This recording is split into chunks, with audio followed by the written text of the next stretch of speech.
Episode की starting में हमें एक पुलिस स्टेशन का सीन दिखाते हैं जहां पर एक डिटेक्टिव जिसका नाम वुजिन है वो अपने कुछ साथी ऑफिसर्स के साथ में है। सामने की तरफ दो क्रिमिनल्स बैठे हुए हैं जो कि यहाँ पर सरेंडर करने के लिए आए हैं। इनसे बात करने में पता पड़ता है कि कुछ शैडो मॉन्स्टर्स ने इनको बहुत बुरी तरह डराया है और इसी डर के कारण ये यहाँ पर सरेंडर करने आए हैं। उन मॉन्स्टर्स ने इन्हें धमकी भी दी है कि 24 घंटे के अंदर अगर ये सरेंडर नहीं करेंगे तो वो मॉन्स्टर्स वापस से आकर इन्हें मार देंगे। वो जिन और उस पुलिस स्टेशन के अंदर जितने भी ऑफिसर्स होते हैं उनको इस कहानी के ऊपर बिल्कुल भी विश्वास नहीं होता। वो डिसाइड करते हैं कि इन क्रिमिनल में से एक को ये अरेस्ट नहीं करेंगे, खुला छोड़ देंगे और उसके ऊपर नजर बना के रखेंगे। इस तरह से ये उस इंसान को पकड़ पाएंगे जो कि इन सभी को इस तरह से डरा रहा है। उस पुलिस स्टेशन के कुछ हाई ऑफिसर्स इस प्लान को बनाने के बाद में वुजिन से इस बारे में बात करते हैं। वुजिन इसके लिए साफ ना कर देता है और कहता है क्रिमिनल्स की जान को खतरे में डालना बिल्कुल भी ठीक नहीं है। कितने मुश्किल से ये सरेंडर करने के लिए आए हैं, अगर हम इन्हें छोड़ देंगे तो हो सकता है ये भाग जाएं। ऑफिसर्स वुजिन की बात को ये के टाल देते हैं कि वो पूरे समय इन क्रिमिनल्स के ऊपर नजर बना के रखेंगे और ऐसे खुला नहीं छोड़ेंगे, एक बंद जगह पे रखेंगे। अगर सच में कोई शैडो मॉन्स्टर होगा तो वो ऐसे भी अंदर आ ही जाएगा। और ये तो पूरी तरह से पक्की बात है, ये दोनों क्रिमिनल्स जो कह रहे हैं वो पूरी तरह झूठ है। इनकी कोई अलग सी चाल है जिसे हम अभी समझ नहीं पा रहे हैं। इसे समझने के लिए ये तो करना ही होगा। वुजिन अभी भी तैयार नहीं होता। वो कहता है लेकिन हम क्रिमिनल्स की जान को ऐसा खतरे में नहीं डाल सकते, अगर कोई सच में इन्हें मारने के लिए आ गया तो। ऑफिसर कहता है तो हम किस लिए हैं, हम पूरे समय उन पर नजर रखने वाले हैं। अगर कोई भी इन्हें मारने के लिए आएगा तो हम उन्हें अरेस्ट कर लेंगे। अब सब कुछ डिसाइड हो चुका है, अगर तुम चाहो तो हमारे साथ में चल सकते हो, ये पूरी तरह से तुम्हारी चॉइस है, तुम चाहो तो रुक जाओ। अब ये सुनने के बाद में वुजिन को भी थोड़ी चिढ़ आती है। वुजिन मान जाता है। वुजिन और उस सारे ऑफिसर्स उस एक क्रिमिनल को लेकर एक गोदाम के अंदर आते हैं जो कि बंद है। 24 घंटे पूरे होने का इंतजार करने लगते हैं। इस टाइम पर ये क्रिमिनल बहुत बुरी तरह डरा होता है। ये तीनों ऑफिसर से बहुत ज्यादा रिक्वेस्ट करता है कि जेल में डाल दो लेकिन यहाँ पे मत छोड़ो, लेकिन ऑफिसर्स नहीं मानते। 24 घंटे पूरे हो जाते हैं, कोई भी रिएक्शन दिखाई नहीं देता। ये देखकर एक ऑफिसर कहता है क्या देखो कुछ भी नहीं हुआ है। इसी टाइम पर वहाँ पे कुछ एक्टिविटी होना शुरू हो जाती है। वहां पर कोई एनर्जी फील होती है।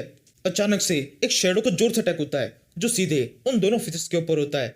ये अटैक पड़ते ही दोनों ऑफिसर उछल के एक दीवार पर रहते हैं और बेहोश जाते हैं। अब केवल वुजिन और वो क्रिमिनल ही है जो कि पूरी तरह से होश में है। इन दोनों को दिखाई देता है जमीन के अंदर से कुछ मॉन्स्टर्स बाहर निकल रहे हैं। ये शेडो मॉन्स्टर्स है जिन्हें देखकर उस क्रिमिनल और वुजिन दोनों की हालत काफी ज्यादा खराब हो जाती है। वुजिन बिल्कुल भी अपनी बॉडी को मूव नहीं कर पाता। शेडो मॉन्स्टर्स काफी तेजी से उस क्रिमिनल के पास में आते हैं और उसको मार देते हैं। वुजिन बस खड़ा खड़ा ये सब कुछ देखता रहता है। वो शेडो मॉन्स्टर्स उस क्रिमिनल को बहुत बुरी तरह से मारते हैं, उसकी बॉडी का पूरी तरह जूस बना देते हैं और फिर जिस तरह से वो इस जगह पर आए थे उसी तरह से चले भी जाते हैं। उन सभी के वहां जाने के बाद में वो जो सोचने लगता है ये मैंने क्या देख लिया, अब मैं किस तरह से बाकियों को इसके ऊपर विश्वास दिलाऊंगा कि मैंने क्या देखा है। इसके बाद में सीन शिफ्ट होता है। हम वापस से उस पुलिस स्टेशन से देखते हैं जहां पर इन तीनों से भी एक हायर ऑफिसर है जो कि इन तीनों के ऊपर बहुत ज्यादा गुस्सा कर रहा है। वो इन तीनों से कहता है कि तुम्हारी हिम्मत कैसे हुई एक क्रिमिनल जो कि सरेंडर करने के लिए आया था उसे इस तरह से लेके जाने की। यही कहते हुए वो हायर ऑफिसर उन तीनों के ऊपर बहुत ज्यादा गुस्सा कर रहा होता है और उन तीनों से पूछ रहा होता है वहां पर हुआ क्या। लेकिन किसी के पास भी कोई भी जवाब नहीं होता क्योंकि ये दो ऑफिसर तो कुछ भी देखने से पहले बेहोश हो चुके थे। केवल वुजिन अकेला ही था जिसने सब कुछ देखा था, लेकिन उसे भी शक था कि कोई भी उसकी बात को मानेगा नहीं, इसलिए वुजिन उन्हें कुछ बताता नहीं है। कमिश्नर वुजिन से पूछता है तुमने ही तो एम्बुलेंस को बुलाया था, यानी कि वहां पर जो कुछ भी हुआ वो सब तो तुमने देखा होगा। वुजिन इस बात को टालते हुए कहता है मैं पूरी तरह शॉक हो गया था, वहां पर जो कुछ भी देखा वो सब मुझे इसे याद ही नहीं आ रहा है, मुझे नहीं पता है वहां पर क्या हुआ था। और जब तक मुझे समझ में आया उस क्रिमिनल की डेथ हो चुकी थी। ये सुनकर वो हाई ऑफिसर कहता है ये सब बिल्कुल भी ठीक नहीं हुआ है, इसके बारे में ऊपर तक जवाब देना होगा। अभी के लिए इस केस को यहीं पे बंद कर दो, इसके बारे में बिल्कुल भी इंफॉर्मेशन यहाँ से बाहर नहीं जानी चाहिए, किसी को भी इसका पता नहीं चलना चाहिए। यही कहकर वो हायर ऑफिसर वहां चला जाता है, लेकिन वुजिन नहीं मानता। पहले तो वुजिन खुद ही इस केस को लेने के लिए इस मिशन को शुरू करने से मना कर रहा था, अब वो खुद ही आगे बढ़कर इसके बारे में और ज्यादा इन्फॉर्मेशन निकालने लगता है जिसमें उसे पता चलता है ये जो भी कुछ हो रहा है, ये सारे सरेंडर्स जो भी क्रिमिनल अपने सरेंडर कर रहे हैं ये सब के सब फरवरी के एंड से और मार्च की स्टार्टिंग से शुरू हुए हैं। वुजिन इस बारे में अपने एक साथी ऑफिसर से बात करता है जिससे उसे पता चलता है फरवरी का एंड एंड मार्च का स्टार्ट ये वो टाइम है जब स्टूडेंट्स अपने स्कूल को ज्वाइन करते हैं। वैसे इन्फॉर्मेशन कुछ खास नहीं थी, लेकिन क्योंकि वुजिन एक डिटेक्टिव है इसलिए उसे इस इन्फॉर्मेशन सुनने के बाद में काफी कुछ समझ में आने लगता है। यहाँ से सीन शिफ्ट होता है। हमें सुबह के टाइम एक स्कूल का सीन दिखाते हैं। स्कूल के अंदर काफी सारे स्टूडेंट्स जा रहे हैं।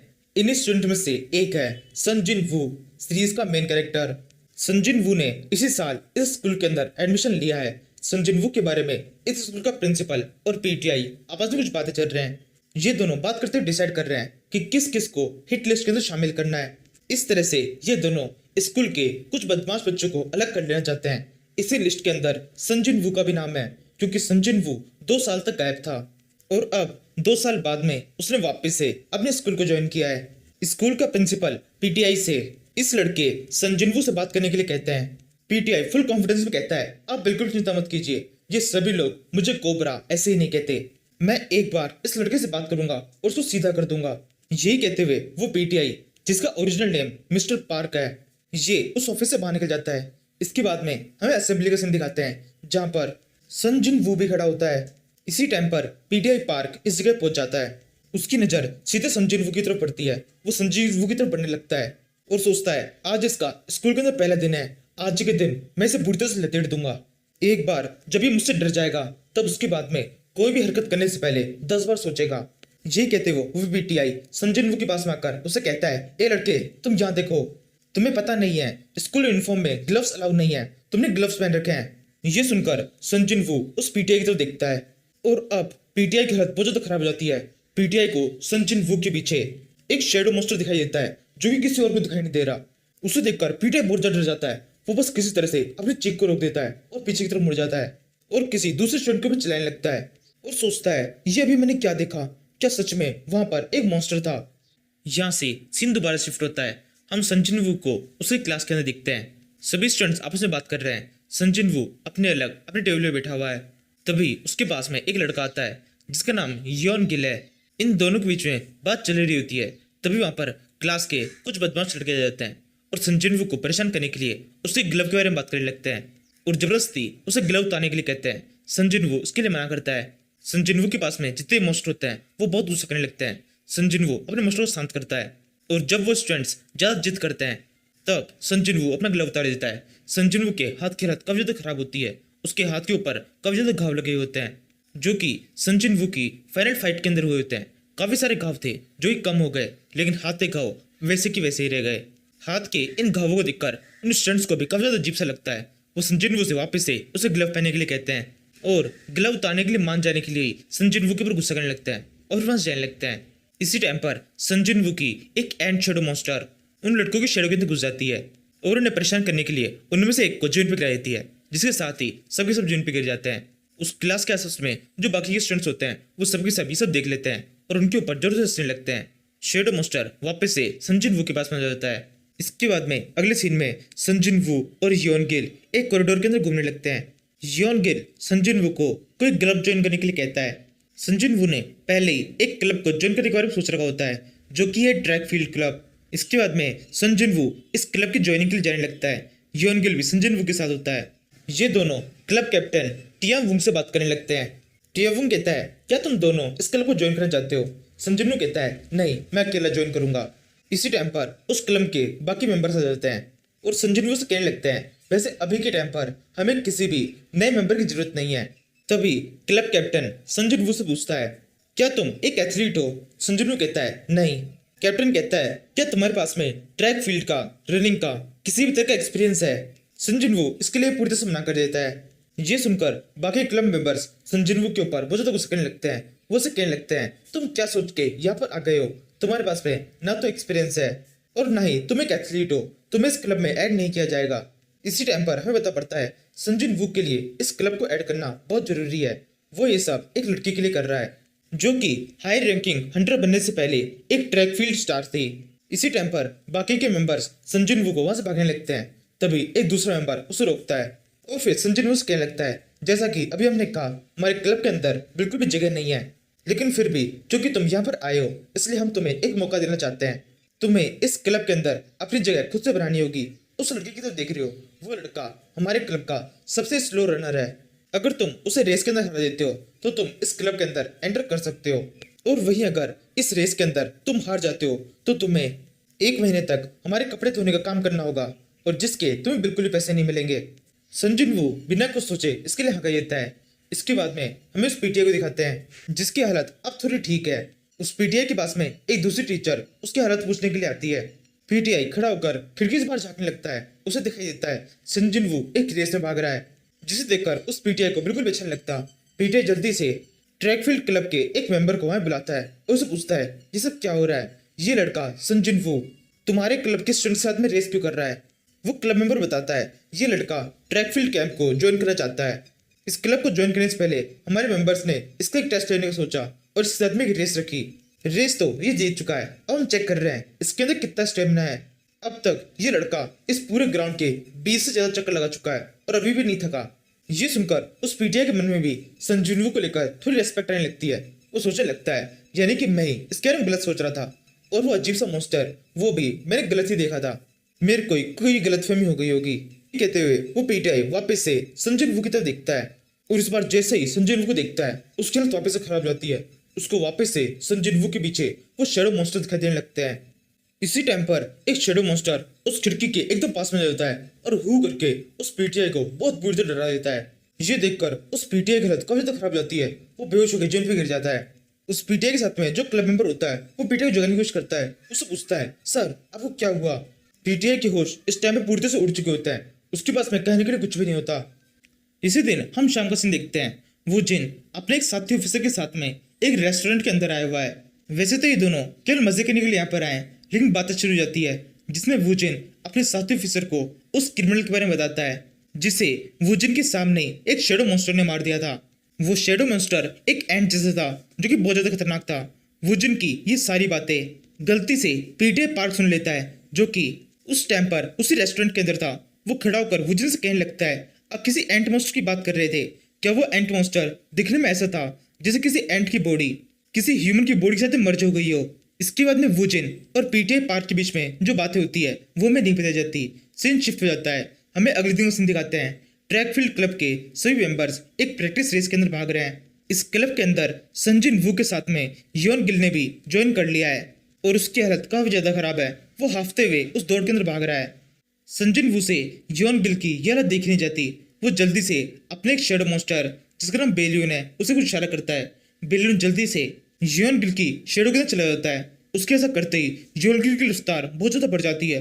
वो बहुत तेज रफ्तार में भागने लगता है। इस प्रैक्टिस रनिंग को बिल्डिंग के अंदर से पीटीआई भी दिख रहा होता है। वो वहां पर खड़ा होकर संजिन वू को देखते हुए वुजिन के साथ में जो बातें हुई थी उस बारे में सोच रहा होता है जो कि अभी भी हमें नहीं बताई जाती। संजिन वू भी ये नोटिस कर लेता है कि पीटीआई की पूरी नजर पूरे समय उसके ऊपर ही है।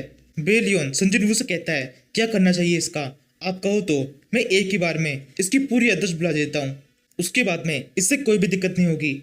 संजिन वू कहता है नहीं अभी कुछ भी करने की जरूरत नहीं है, अभी केवल इसके ऊपर नजर बना के रखो, जब कुछ करना होगा तब देख लेंगे। इसी के साथ ही ये क्लब ट्रेनिंग खत्म हो जाती है। संजिन वू और बाकी के सभी मेंबर्स अपनी अपनी क्लास में चले जाते हैं। तभी हम देखते हैं वुजिन भी यहीं पर है। डिटेक्टिव वुजिन को सब कुछ पता चल चुका है, थोड़ा बहुत पता चल चुका है जो कि उसे पीटीआई ने बताया है। पीटीआई ने वुजिन को बताया है कि एक स्टूडेंट है जिसके आसपास में इस तरह के शेडो मॉन्स्टर्स दिखाई देते हैं। इसी बारे में पूरी इन्वेस्टिगेशन करने के लिए वुजिन संजिन वू के स्कूल आया है, लेकिन उसके सामने एक दिक्कत है। वो संजिन वू से किस तरह से बात करेगा।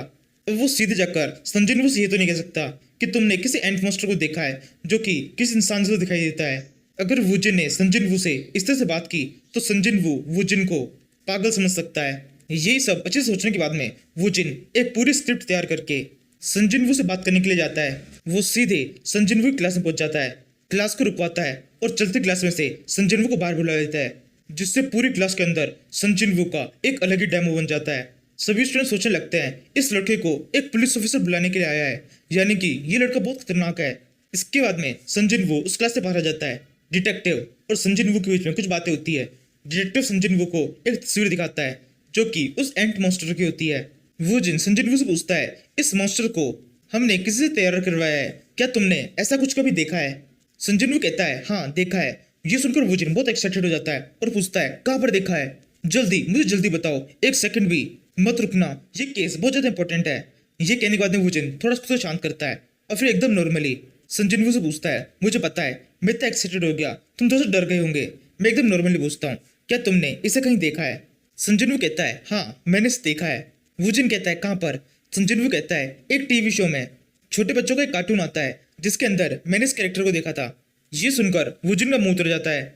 इसी टाइम पर संजिन वू बहुत ज्यादा खुश होता है, क्योंकि जब पिछली बार मॉन्स्टर्स के पोर्टल्स ओपन होते थे उस टाइम पर वुजिन ने संजिन वू की बहुत मदद की थी।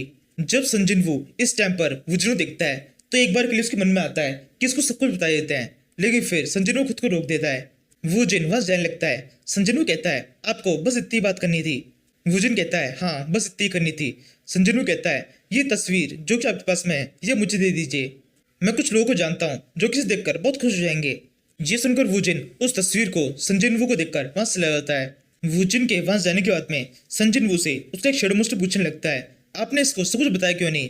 संजिन वू कहता है अभी कुछ भी बताने की जरूरत नहीं है, सब कुछ नॉर्मली कितना अच्छा चल रहा है ऐसे चलने देना चाहिए। ये कहकर संजिन वू अपनी क्लास के अंदर आ जाता है। अब क्योंकि एक पुलिस ऑफिसर संजिन वू से मिलने के लिए आया था, इसलिए पूरी क्लास के अंदर संजिन वू का बहुत नाम हो जाता है। लड़कियां संजिन वू से बात करने लगती है। वो उससे पूछने लगती है कि ऑफिसर तुमसे मिलने क्यों आया था। संजिन वू कहता है मैं इस ऑफिसर को पर्सनली जानता हूँ काफी लंबे टाइम से। ये सुनकर तो लड़कियां पागल सी हो जाती है। वो कहती है ये तो कितनी अच्छी बात है, एक ऑफिसर तुम्हारा दोस्त है, तुम तो बहुत पॉपुलर हो। इसी के साथ ही संजिन वू पूरी क्लास के अंदर पॉपुलर हो जाता है और इसी के साथ ही संजिन वू से जलने वाले भी वहां पर आ जाते हैं। इस सारी भीड़ को चिढ़ते हुए एक लड़का संजिन वू के पास में आता है और उसे कहने लगता है तुमसे पुलिस मिलने के लिए आई है, इसके लिए तुम्हें ज्यादा चढ़ने की जरूरत नहीं है। ये बिल्कुल भी बड़ी बात नहीं है, क्रिमिनल से अक्सर पुलिस मिलने के लिए आती है, तुम्हें ज्यादा सर पे चढ़ने की जरूरत नहीं, तुम कुछ भी नहीं हो। वो लड़का अपनी बात को पूरी कर ही रहा होता है, तभी वहां पर ट्रैकफील्ड क्लब के कुछ मेंबर्स आ जाते हैं और उस लड़के के साथ वाले एक उसके साथी को दोनों को धर लेते हैं और उन दोनों से कहने लगते हैं तुम दोनों की हिम्मत कैसे हुई ट्रैकफील्ड क्लब के एक मेंबर को इस तरह से परेशान करने की। संजिन वू ट्रैकफील्ड क्लब के कैप्टन की तरफ देखकर उससे पूछने लगता है आपके इस क्लास के अंदर अनेक क्या कारण है। कैप्टन कहता है तुम्हें मदद की जरूरत थी तो हम आ गए, हमने देखा ये लड़के तुम्हें परेशान कर रहे हैं, वैसे इसके अलावा एक और कारण है, हम तुम्हें बताना भूल गए थे, जब भी हमारे क्लब के अंदर कोई नया मेंबर ऐड होता है तब उसके आने की खुशी में हम एक पार्टी रखते हैं, तो आज हमने पार्टी रखी है तुम्हारे और जियोन गिल के हमारे ग्रुप में ऐड होने के कारण, तुम दोनों टाइम से पहुंच जाना। ये कहते हुए वो दोनों मेंबर्स वहां जाने लगते हैं। इसी टाइम पर हम देखते हैं उन दोनों मेंबर्स ने 2 नहीं 4 लड़कों को धर रखा है और ये 4 लड़के वही है जिन्होंने जबरदस्ती संजिन वू से उसे ग्लव उतरवाए थे। संजिन वू कैप्टन से पूछता है आप इन चारों क्या करने वाले हैं, इनको कहाँ लेके जा रहे हैं। कैप्टन कहता है अभी तक कुछ सोचा नहीं है, अभी के लिए हम इन्हें साथ में लेके जा रहे हैं, वहां चल के देखेंगे इनके साथ में क्या करना है। ये कहते हुए वो दोनों मेंबर्स उन 4 लड़कों को ऐसे गर्दन में दबाए हुए अपने साथ में लेके चले जाते हैं। इसके बाद में संजिन वू अपनी क्लास खत्म करता है, छुट्टी होती है। जियोन गिल ट्रैकफील्ड क्लब के सभी मेंबर्स और संजिन वू ये सब के सब पार्टी के लिए किसी जगह पे जाने लगते हैं और रास्ते में उन लड़कों के बारे में बात करने लगते हैं जो कि संजिन को परेशान कर रहे थे। संजिन कहता है कोई बड़ी बात नहीं है, मैं उन्हें संभाल लूंगा, और वैसे भी जो आज आपने किया है उसके बाद में उनकी दोबारा हिम्मत नहीं होगी। इसी टाइम पर डिटेक्टिव वुजिन उसके पहुंच जाता है और संजिन वू से बात करने के लिए कहता है।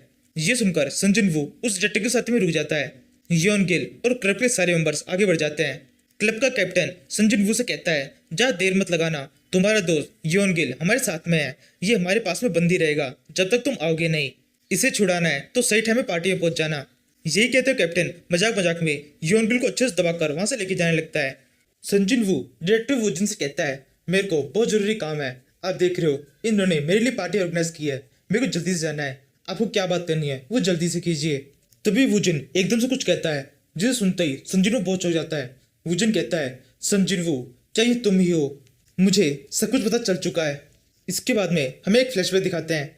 ये फ्लैशबैक उस टाइम का है जब डिटेक्टिव संजिन वू के स्कूल में संजिन वू से मिलने के लिए आया था, यानी कि आज सुबह का। उस टाइम पर जब संजिन वू से डिटेक्टिव बात कर रहा था तब संजिन वू ने डिटेक्टिव से उस तस्वीर को मांगा था। तस्वीर को लेते वक्त संजिन वू का हाथ धीरे से डिटेक्टिव के टच हो गया था। सेम उस टाइम पर तो इसका कोई भी इफेक्ट नहीं पड़ा। डिटेक्टिव बड़े आराम से स्कूल से बाहर निकलने लगा, लेकिन थोड़ा दूर पहुंचने पर ही इफेक्ट होना शुरू हो गया। डिटेक्टिव वुजिन को आवाज आने लगी जिसमें संजिन वू डिटेक्टिव से कह रहा होता है वुजिन क्या आपको मुझ पर भरोसा है। ये सब बातें वुजिन के माइंड में लगातार घूमने लगती है। उसको पता पड़ता है कि किस तरह से संजिन वू ने सारे मोस्टर फाइट की, किस तरह से उन सभी को हराया और पूरे वर्ल्ड को वापस से स्टेबल किया। वुजिन को जब इसे कुछ पता चल रहा होता है तब उसकी हालत काफी ज्यादा खराब होने लगती है। वो अपना सर पकड़ लेता है। ये इन्फॉर्मेशन जो कि वुजिन के पास में आ रही है ये वुजिन के लिए बहुत ज्यादा होती है। वुजिन वहीं पे अपना सर पकड़ के बैठ जाता है और इसी के साथ ये फ्लैशबैक खत्म होता है। हमें वापस से 55 का मशीन दिखाते हैं। वुजिन और संजिन वू आपस में बात कर रहे हैं। संजिन वू और वूजिन एक पार्क के अंदर घूम रहे होते हैं। वूजिन संजिन वू से कहता है, क्या तुमने उस फाइट को खत्म कर दिया? वो फाइट कैसी थी? 2 साल तक तुम यहाँ से गायब थे। इस बारे में मुझे पता चला है। मुझे लगता है 2 साल का ये टाइम उन सभी मोनार्च को मारने के लिए बहुत ज्यादा कम है। तुमने इतने कम टाइम में ये सब कैसे किया? संजिन वू कहता है, 2 साल नहीं 27 साल लगे हैं मुझे ये सब करने में।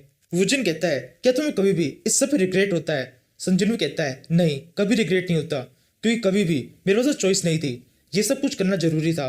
वूजिन कहता है, क्या तुम खुश हो? संजिन वू कहता है, हाँ मैं बहुत खुश हूँ, बस मुझे इस टाइम पर कुछ चीज़ों का ध्यान रखना पड़ता है, जैसे कि मेरी एज कभी बढ़ेगी नहीं, मैं इस एज में ही रुक चुका हूँ। वूजिन कहता है, वैसे तुमने आगे के लिए क्या सोचा है? संजिन वू कहता है, अभी कुछ स्पेशली सोचा नहीं। वूजिन कहता है, तुम चाहो तो हमें ज्वाइन कर सकते हो। संजिन वू कहता है, तुम्हारा मतलब पुलिस से है? वूजिन कहता है, हाँ मैं उसी की बात कर रहा हूँ, पुलिस में ज्वाइन हो जाओ, यहाँ पे तुम्हारे लिए बहुत काम है। तुम्हारे काम की चर्चे तो अभी बहुत सारे फैल चुके हैं, काफी सारे क्रिमिनल तुम्हारे उन शैडो मास्टर की दर से काफी तेजी से सरेंडर करते जा रहे हैं। संजिन वू कहता है, मैं तो ज्वाइन कर लूंगा, फिर तुम्हारा क्या होगा? तुम्हारे हाथ से तुम्हारी जॉब चली जाएगी, सभी पुलिस ऑफिसर्स किसी भी काम के नहीं रहेंगे, उनके पास में कोई काम नहीं बचेगा। वूजिन कहता है, नहीं ऐसा कभी नहीं होगा, तुम्हारे आने से हमें बहुत मदद मिलेगी, लेकिन फिर भी क्राइम ऐसे ज्यादा खत्म नहीं होगा, हमेशा से ही कोई ना कोई दिक्कतें आती रहती है, हम चाहे कितनी अच्छी चीजें बना ले, बुराई भी उस हिसाब से बढ़ती जाएगी। संजिन वू कहता है, ठीक है मैं इस बारे में सोचूंगा। वूजिन कहता है, जल्दी सोचना, मुझे तुम्हारी जॉब का इंतजार है। संजिन वू कहता है, ज्यादा इंतजार मत करना, तुम्हें पता है तुम्हारे पास में बहुत काम है और मेरा जवाब आए ये जरूरी नहीं है। यही कहते हुए संजिन वू बाइक के वहां से चला जाता है। इसके बाद में थोड़ा टाइम बीतता है, अप्रैल महीना शुरू हो चुका है।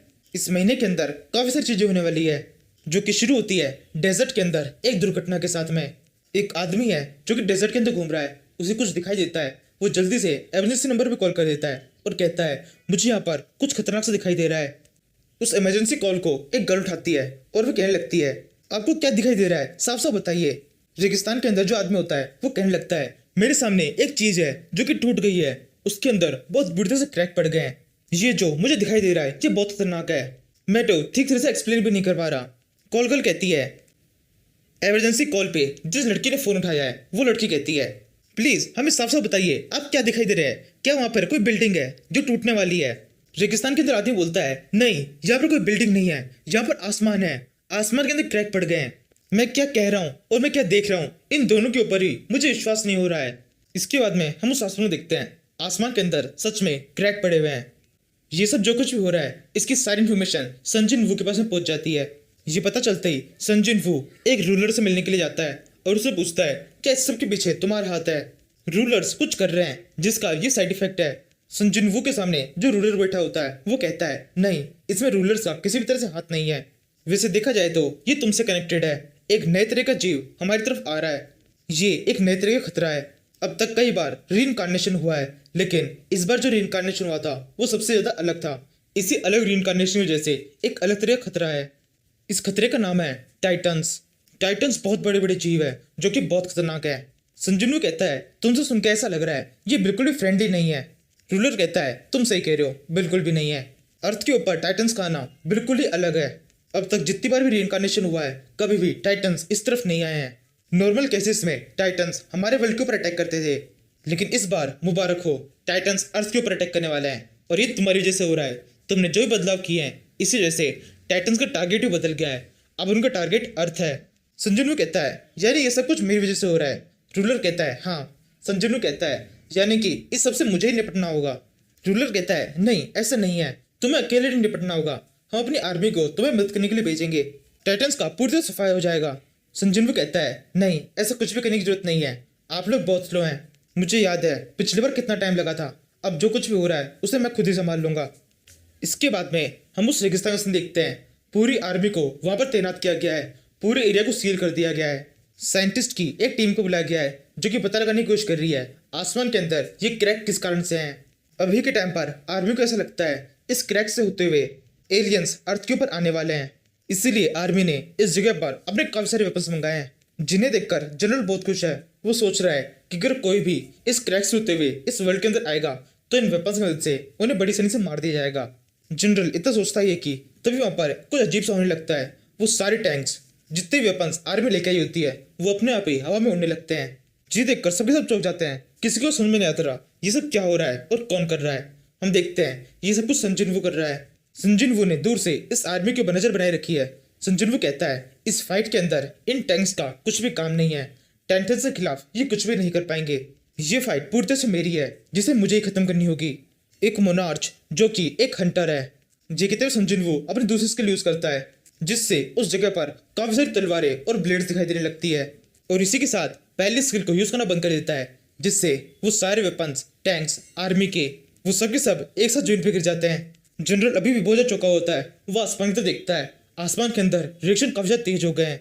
आसमान में जिस जगह पर क्रैक्स दिखाई दे रहे थे अब उसी जगह पर एक बड़ा सा पोर्टल दिखाई दे रहा है जिस पोर्टल के अंदर से कुछ बड़े बड़े जीव, बड़े बड़े टाइटन्स अर्थ के ऊपर आ रहे हैं। इसके बाद में हमें पता पड़ता है संजिनवू जब उन टैंक्स को हवा में उड़ा रहा था तब वो उन्हें उस जगह से दूर भी लेके जा रहा था, जिस वजह से वो एरिया जहाँ पर वो टाइटन्स है उस जगह पर संजिनवू के अलावा और कोई भी नहीं है। टाइटन्स की नज़र सबसे पहले संजिनवू के ऊपर पड़ती है। वो संजिनवू से कहता है क्या तुम्हें लगता है तुम अकेले हमसे फाइट कर सकते हो? तुम यहाँ पर हमसे फाइट करने के लिए आए हो, तुम्हें नहीं लगता तुमने अकेले आकर गलती कर दी है? संजिनवू कहता है क्या तुम्हें लगता है मैं यहाँ पर अकेला हूँ? एक बार फिर से गिनो। यही कहने का संजिनवू उसके पास में जितने भी शेडो मॉन्स्टर्स होते हैं उन सभी को बाहर निकलने लगता है। पूरी पूरी शेडो आर्मी बाहर आ जाती है। इस आर्मी के अंदर बहुत सारे ताकतवर मॉन्स्टर्स होते हैं। संजिनवू कहता है अटैक। यहाँ से सीन शिफ्ट होता है, हमें प्रेसिडेंट मैंशन का सीन दिखाते हैं जहाँ पर प्रेसिडेंट के पास में इंफॉर्मेशन पहुंच चुकी है कि किस तरह से आसमान के अंदर क्रैक पड़ गए हैं और टाइटन्स का अटैक हो गया है। इसीलिए प्रेसिडेंट ने एक मीटिंग बुलाई है। इस मीटिंग के अंदर बड़ी सी स्क्रीन के ऊपर बहुत सारे टाइटन्स को और संजिनवू दिखाया जाता है। संजिनवू के साथ में बहुत सारे क्रिएचर्स होते हैं जो सारे सारे शेडो मॉन्स्टर्स हैं। उस मीटिंग हॉल के अंदर जो कोई बैठा है उनमें से एक को भी नहीं पता ये सब कुछ क्या है। वो सब कुछ उनके लिए बहुत ज्यादा नया होता है। वो जनरल से पूछने लगते हैं कि अचानक से ये टाइटन्स का अटैक कैसे हो रहा है, ये लड़का जो कि इन टाइटन से फाइट कर रहा है ये कौन है और उसके साथ में सारे क्रिएचर्स कैसे आए? हमारी अर्थ के ऊपर इतना सब कुछ चल रहा था और हमें पहले कभी पता क्यों नहीं चला? ये सब सुन के जनरल कहता है हम खुद भी ये सब कुछ जानने की कोशिश कर रहे हैं, हमारे पास में अभी कोई भी जवाब नहीं है। यहाँ से सीन वापस से उस लड़ाई के अंदर शिफ्ट होता है। संजिनवू के सारे मॉन्स्टर्स काफी तेजी से उन टाइटन्स के ऊपर अटैक कर रहे होते हैं।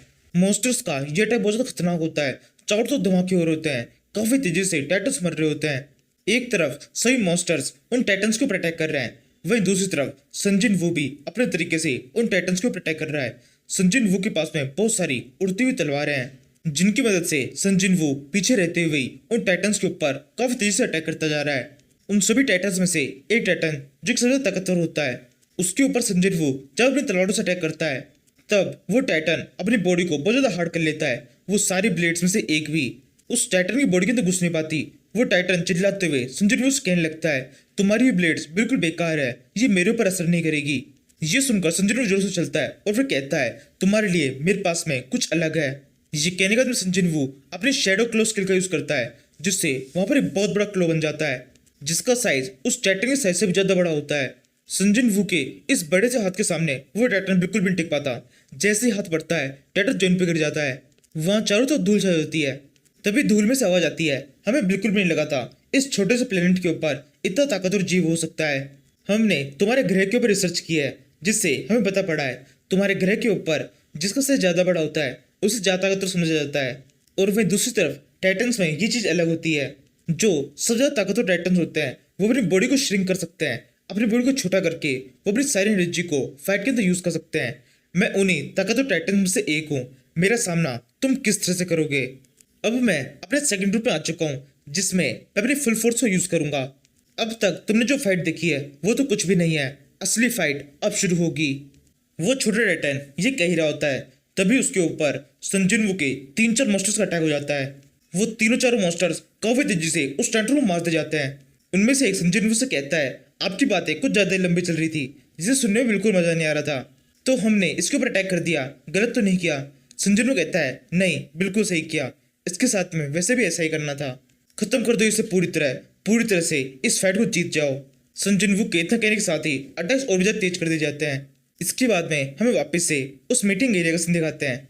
वो सब अभी के अभी भी उस मीटिंग एरिया के अंदर अभी भी जितने ऑफिसर्स बैठे हुए हैं वो सबकी सब ये जानने की कोशिश कर रहे हैं ये सब क्या चल रहा है।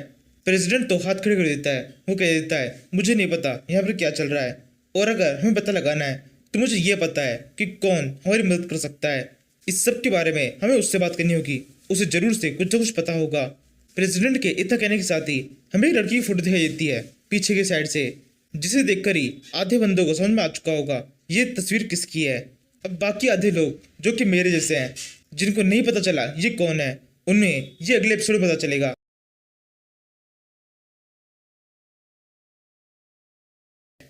एपिसोड की स्टार्टिंग देखते हैं सन जिन-वू ने अपने सारे शेडो मॉन्स्टर्स को बाहर निकाल लिया है, जिनकी फाइट टाइटन्स खत्म चल रही है। टाइटन्स को बहुत बुरी तरह से पीटा गया है। सन जिन-वू की इस सेना ने टाइटन्स को पटक पटक के मारा है और बड़ी सनी से इस फाइट को जीत लिया है। अर्थ की मिलिट्री ने भी इन टाइटन्स से फाइट करने की कोशिश की थी, लेकिन सन जिन-वू ने उसे मौका नहीं दिया और सभी को वहां से उड़ा के भगा दिया। जब ये फाइट खत्म होती है और मिलिट्री के पास में इस सब की इन्फॉर्मेशन पहुंचती है, तो डिसाइड करती है वो किसी लड़के से मिलने के लिए जाएंगे जिसके पास में ये जो कुछ भी हुआ है उसके बारे में थोड़ी बहुत इन्फॉर्मेशन हो सकती है और मिलिट्री को कुछ नया पता चल सकता है। अब ये लड़की कौन है ये हमें आगे के एपिसोड में पता चलेगा, या फिर जिसको पता चल चुका है वो कमेंट में बता सकता है। यहाँ से सीन शिफ्ट होता है, हमें थोड़े टाइम बाद सीन दिखाते हैं। सन जिन-वू और सिख क्लब के सभी मेंबर्स नेशनल रेसिंग कंपटीशन के लिए आए हैं। यहाँ पहुंचने पर सन जिन-वू की नजर सबसे पहले इस लड़के पर पड़ती है जिसका नाम है किम चुल, और सन जिन-वू के लिए इसका नाम है आयरन। नाउ मैं आपको इस किम चुल की एक बैक स्टोरी बता देता हूँ। सीजन 1 के अंदर किम चुल एक ए रैंक का हंटर था। इसने सन जिन-वू के एक दोस्त को किडनैप कर लिया था और उसे बहुत बुरी तरह पीटा था, जिससे गुस्सा होकर जिन-वू ने इसे बहुत बुरी तरह पीटा और उसकी शेडो को अपना गुलाम बना लिया और नाम दिया आयरन। जिन-वू का गुलाम बनने के बाद में कुछ टाइम तक ये जिन-वू के सबसे ताकतवर जनरल में से एक था। नाउ अब वापस से प्रेजेंट टाइम पे आ जाते हैं। कंपटीशन की बातें शुरू हो जाती है। किम चुल जिस रेसिंग ग्रुप से बिलोंग करता है, उस ग्रुप का लीडर सन जिन-वू के ग्रुप लीडर टीवोंग से कहने लगता है, टीवोंग तुम्हारी क्या हालत हो गई है, तुमने अपने ग्रुप के अंदर फर्स्ट ईयर के एक स्टूडेंट को ऐड किया है। इसे देखकर ही पता चलता है तुम्हारी टीम के अंदर मेंबर्स की कितनी कमी है कि तुम्हें फर्स्ट ईयर के मेंबर्स को ऐड करना पड़ रहा है और यहाँ तक इस कंपटीशन के अंदर लाना पड़ रहा है। टीवोंग भी इतराते हुए कहता है तुम बस देखते जाओ, मेरा ये फर्स्ट ईयर का स्टूडेंट, फर्स्ट ईयर का मेंबर कितना कमाल करता है। यहाँ पे रेस शुरू होने पर इसकी स्पीड इतनी तेज होगी जिसे देखकर तुम्हें चक्कर आ जाएंगे। इसी तरह से इन दोनों लीडर्स के बीच में ये बहस चल रही होती है। इसी टाइम पर किम चुल लगातार सन जिन-वू की तरफ देख रहा होता है और बहुत बुरी तरह डर रहा होता है। उसकी बॉडी कांप रही होती है। वो सोचता है ये सब क्या हो रहा है, मैं इतनी बुरी तरह डर क्यों रहा हूँ, इस लड़के में ऐसा क्या खास है। तभी एकदम से किम चुल जोर से चिल्लाता है ये सब क्या हो रहा है। किम चुल के साथी उससे पूछने लगते हैं क्या हुआ, तुम इससे चिल्ला क्यों रहे हो। किम चुल कहता है नहीं नहीं कुछ नहीं। फिर किम चुल जिन-वू के पास में आता है और उसे कहने लगता है ए लड़के तेरी दिक्कत क्या है, तू इतनी देर से मुझे घूरे जा रहा है, अगर तेरे को मुझसे कोई प्रॉब्लम है तू चाहे तो हम इसे स्टेडियम के बाहर सॉल्व कर सकते हैं। किम चुल की इस धमकी को सुनकर जिन-वू की टीम के जितने मेंबर्स होते हैं वो सब के सब उसके पीछे खड़े हो जाते हैं और जिन-वू से कहने लगता है नहीं नहीं अभी फाइट करने की जरूरत नहीं है, तुम इसे बहुत बुरी तरह पीट सकते हो। इस लड़के किम चुल की हालत तो बहुत बुरी तरह से खराब हो जाएगी, हो सकता है ये मर भी जाए। कंपटीशन से पहले इस तरह कुछ भी करना बिल्कुल भी ठीक नहीं होगा। कंपटीशन खत्म होने के बाद में इसको देख लेंगे। जिन-वू उन सभी मेंबर से कहने लगता है नहीं नहीं ऐसा कुछ नहीं है, हमारी फाइट नहीं हो रही। वो मेंबर्स कहते हैं तो क्या फर्क पड़ता है, करवा देंगे। जिन-वू के साथ में इतने सारे मेंबर्स देखकर किम चुल थोड़ा पीछे हट जाता है और फिर जब जिन-वू को अकेला दिखता है तब उसे धर लेता है और उसे कहने लगता है तुम क्या कर रहे हो, जिस स्टेडियम के अंदर मैं हूँ उसी स्टेडियम के अंदर तुम आ गए हो, इसका मतलब ये नहीं हम दोनों बराबर के हो जाएंगे। किम चुल तो ये सब कुछ लगातार जिन-वू से कह रहा होता है और जिन-वू के पास में जितने मॉन्स्टर्स होते हैं वो सब के सब किम चुल को देखकर बहुत खुश होने लगते हैं। इसी टाइम पर किम चुल की बॉडी के अंदर कुछ होने लगता है, उसे काफी तेजी से आंसू आने लगते हैं। जिन-वू इस पर बिल्कुल भी रिएक्ट नहीं करता और किम चुल को उसी हालत में छोड़कर वहां जाने लगता है। किम चुल कहता है रुको अभी जाओ मत, हमारी बात खत्म नहीं हुई है। तभी जिन-वू किम चुल की तरफ देखता है और फिर अपनी चुटकी बजाकर उसके ऊपर एक हिप्नोसिस करने लगता है। किम चुल को हिप्नोटाइज करते हुए जिन-वू कहने लगता है मैं तुमसे फाइट करना नहीं चाहता हूँ, तुम यहाँ पर मुझसे फाइट करना चाहते हो। जब तुम मुझसे फाइट करने के लिए आए तुम्हें पता पड़ा मैं तुम्हारे फादर के फ्रेंड का बेटा हूँ, इसीलिए अब तुम मुझसे फाइट नहीं करोगे और मेरे साथ में बिल्कुल नॉर्मल बिहेव करोगे। यही कहने के बाद में जिन-वू वहां से चला जाता है। कुछ ही सेकंड्स में किम चुल उस टंडे से बाहर निकलता है, उससे आसपास में कोई भी दिखाई नहीं देता। यहाँ से सीन शिफ्ट होता है, हमें एक घर का सीन दिखाते हैं जो कि घर है एक लड़की का जिसका नाम है नोर्मा सेलिनर। ये वही लड़की है जिसके बारे में मिलिट्री बात कर रही थी पिछले एपिसोड के एंड में। मिलिट्री का एक ऑफिसर जिसका नाम डेव है वो इससे मिलने के लिए आया है। ये ऑफिसर पर्सनली भी नोर्मा को थोड़ा बहुत जानता है। नोर्मा इसे अंदर बुलाती है। रीइंकार्नेशन से पहले नोर्मा के पास में फ्यूचर देखने की पावर थी और ये भी एक हंटर थी जिसे मिलिट्री ने अपने साथ में शामिल किया था। फ्यूचर देखने की थोड़ी सी पावर अभी भी इस लड़के के पास में है। इसलिए जैसे ही डेव नोर्मा से मिलने के लिए आता है तब नोर्मा डेव से कहती है, तुम्हारे 2 सवाल है, पहले सवाल का आंसर है यस और दूसरे का नो। ये सुनकर डेव वो चौंक जाता है और कहने लगता है, आपको कैसे पता मैं आपसे क्या पूछने आया हूँ। नोर्मा कहती है, अगर मैं इस काबिल नहीं होती कि मुझे ये सब कुछ पता चल सके तब तो तुम मेरे पास में आते ही नहीं। डेव कहता है, तब तो आपको उस लड़के के बारे में सब कुछ पता होगा जिसने ये सब कुछ किया है। नोर्मा कहती है, उसने कुछ भी नहीं किया और जो भी किया है उससे हमारे लिए अच्छा ही होगा। वो लड़का बहुत ज्यादा ताकतवर है, उसको जो करना है वो करने दो। उसके कुछ भी करने से कभी भी हमारा कुछ भी बुरा नहीं होगा, केवल अच्छा ही होगा। डेव इसके लिए मैं करने लगता है और कहता है, नहीं ऐसा बिल्कुल भी नहीं है, हमने उस लड़के को देखा है, उस लड़के के पास में बहुत ज्यादा पावर है। नोर्मा कहती है, अच्छा ऐसी बात है, उस लड़के ने अपने पावर के साथ में क्या किया। ये सुनकर डेव थोड़ा मुंह उतर जाता है और उदास होते हुए कहता है, उस लड़के ने अपनी पावर को बिल्कुल सही तरह से यूज किया। कुछ अजीब से क्रीचर्स ने हम पर अटैक किया था, उस लड़के ने अपनी पावर को यूज करके उस अटैक को रोक दिया और सबको बचा लिया। नोर्मा कहती है, बस हो गया प्रूफ। इन्हीं सब बातों में नोर्मा डेव को बताती है कि उसके घर के अंदर अभी कोई और भी है। इसी टाइम पर वहां पे नोर्मा का बेटा आ जाता है, जिसे देखकर डेव सोचने लगता है शायद यही है वो जिसके बारे में नोर्मा कह रही थी। डेव उस बच्चे से हेलो कहकर वहां चला जाता है। उसके जाने के बाद में हमें पता पड़ता है नोर्मा किसी और इंसान की बात कर रही थी जो कि ये है।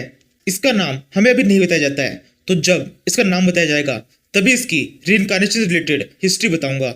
अभी इन दोनों के बीच में संजय न्यू से रिलेटेड बातें होने लगती है, जिसमें लड़का नोर्मा से कहता है, क्या तुम पूरी तरह श्योर हो वो लड़का बिल्कुल सही है। नोर्मा कहती है, हाँ पूरी तरह श्योर हूँ, इसकी तो मैं गारंटी ले सकती हूँ। वो लड़का कहता है, तुम्हें क्या लगता है वो लड़का अभी क्या कर रहा होगा। नोर्मा कहती है, अभी वो लड़का एक यंगस्टर है, वो एक नॉर्मल इंसान की तरह अपनी लाइफ को एंजॉय कर रहा है। इसके बाद में हम संजय न्यू को देखते हैं जो कि सच में बहुत ज्यादा खुश है।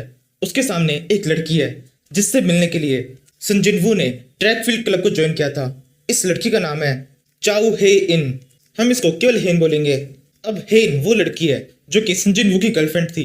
रीइंकार्नेशन पहले संजय न्यू ने इस लड़के से वादा किया था कि वो वापस से इस लड़की को ढूंढेगा और उसे सब कुछ बताएगा। अब यहाँ से हमें आधे घंटे पहले का सीन दिखाते हैं। जिनवू ने अभी अभी चुल के ऊपर वो हिप्नोटाइज वाला मैजिक किया है। इसके तुरंत बाद कॉम्पिटिशन शुरू होता है। फर्स्ट रेस के अंदर लड़कियां भागती है। इसी रेस के अंदर एक स्पेशल लड़की है जिसका नाम हेन है, जो कि बहुत तेज भागकर इस रेस को जीत लेती है। लेकिन रेस खत्म होने से ठीक पहले उसके पाँव के ऊपर एक इंजरी हो जाती है। इसीलिए रेस खत्म होने के बाद में हेन एक जगह पर उदास बैठी हुई है क्योंकि कंपटीशन अभी भी बाकी है। अभी भी आगे कुछ रेसेस होने वाली है जिन्हें इस इंजर्ड प्लेयर के साथ जीतना बहुत ज्यादा मुश्किल है। इसी टाइम पर जिनवू इस जगह पहुंचता है और इन दोनों की मुलाकात होती है। जिनवू इस लड़की के पास में आता है और उसे कहने लगता है, तुम्हारे पैर के ऊपर तो काफी घाव हो गया है।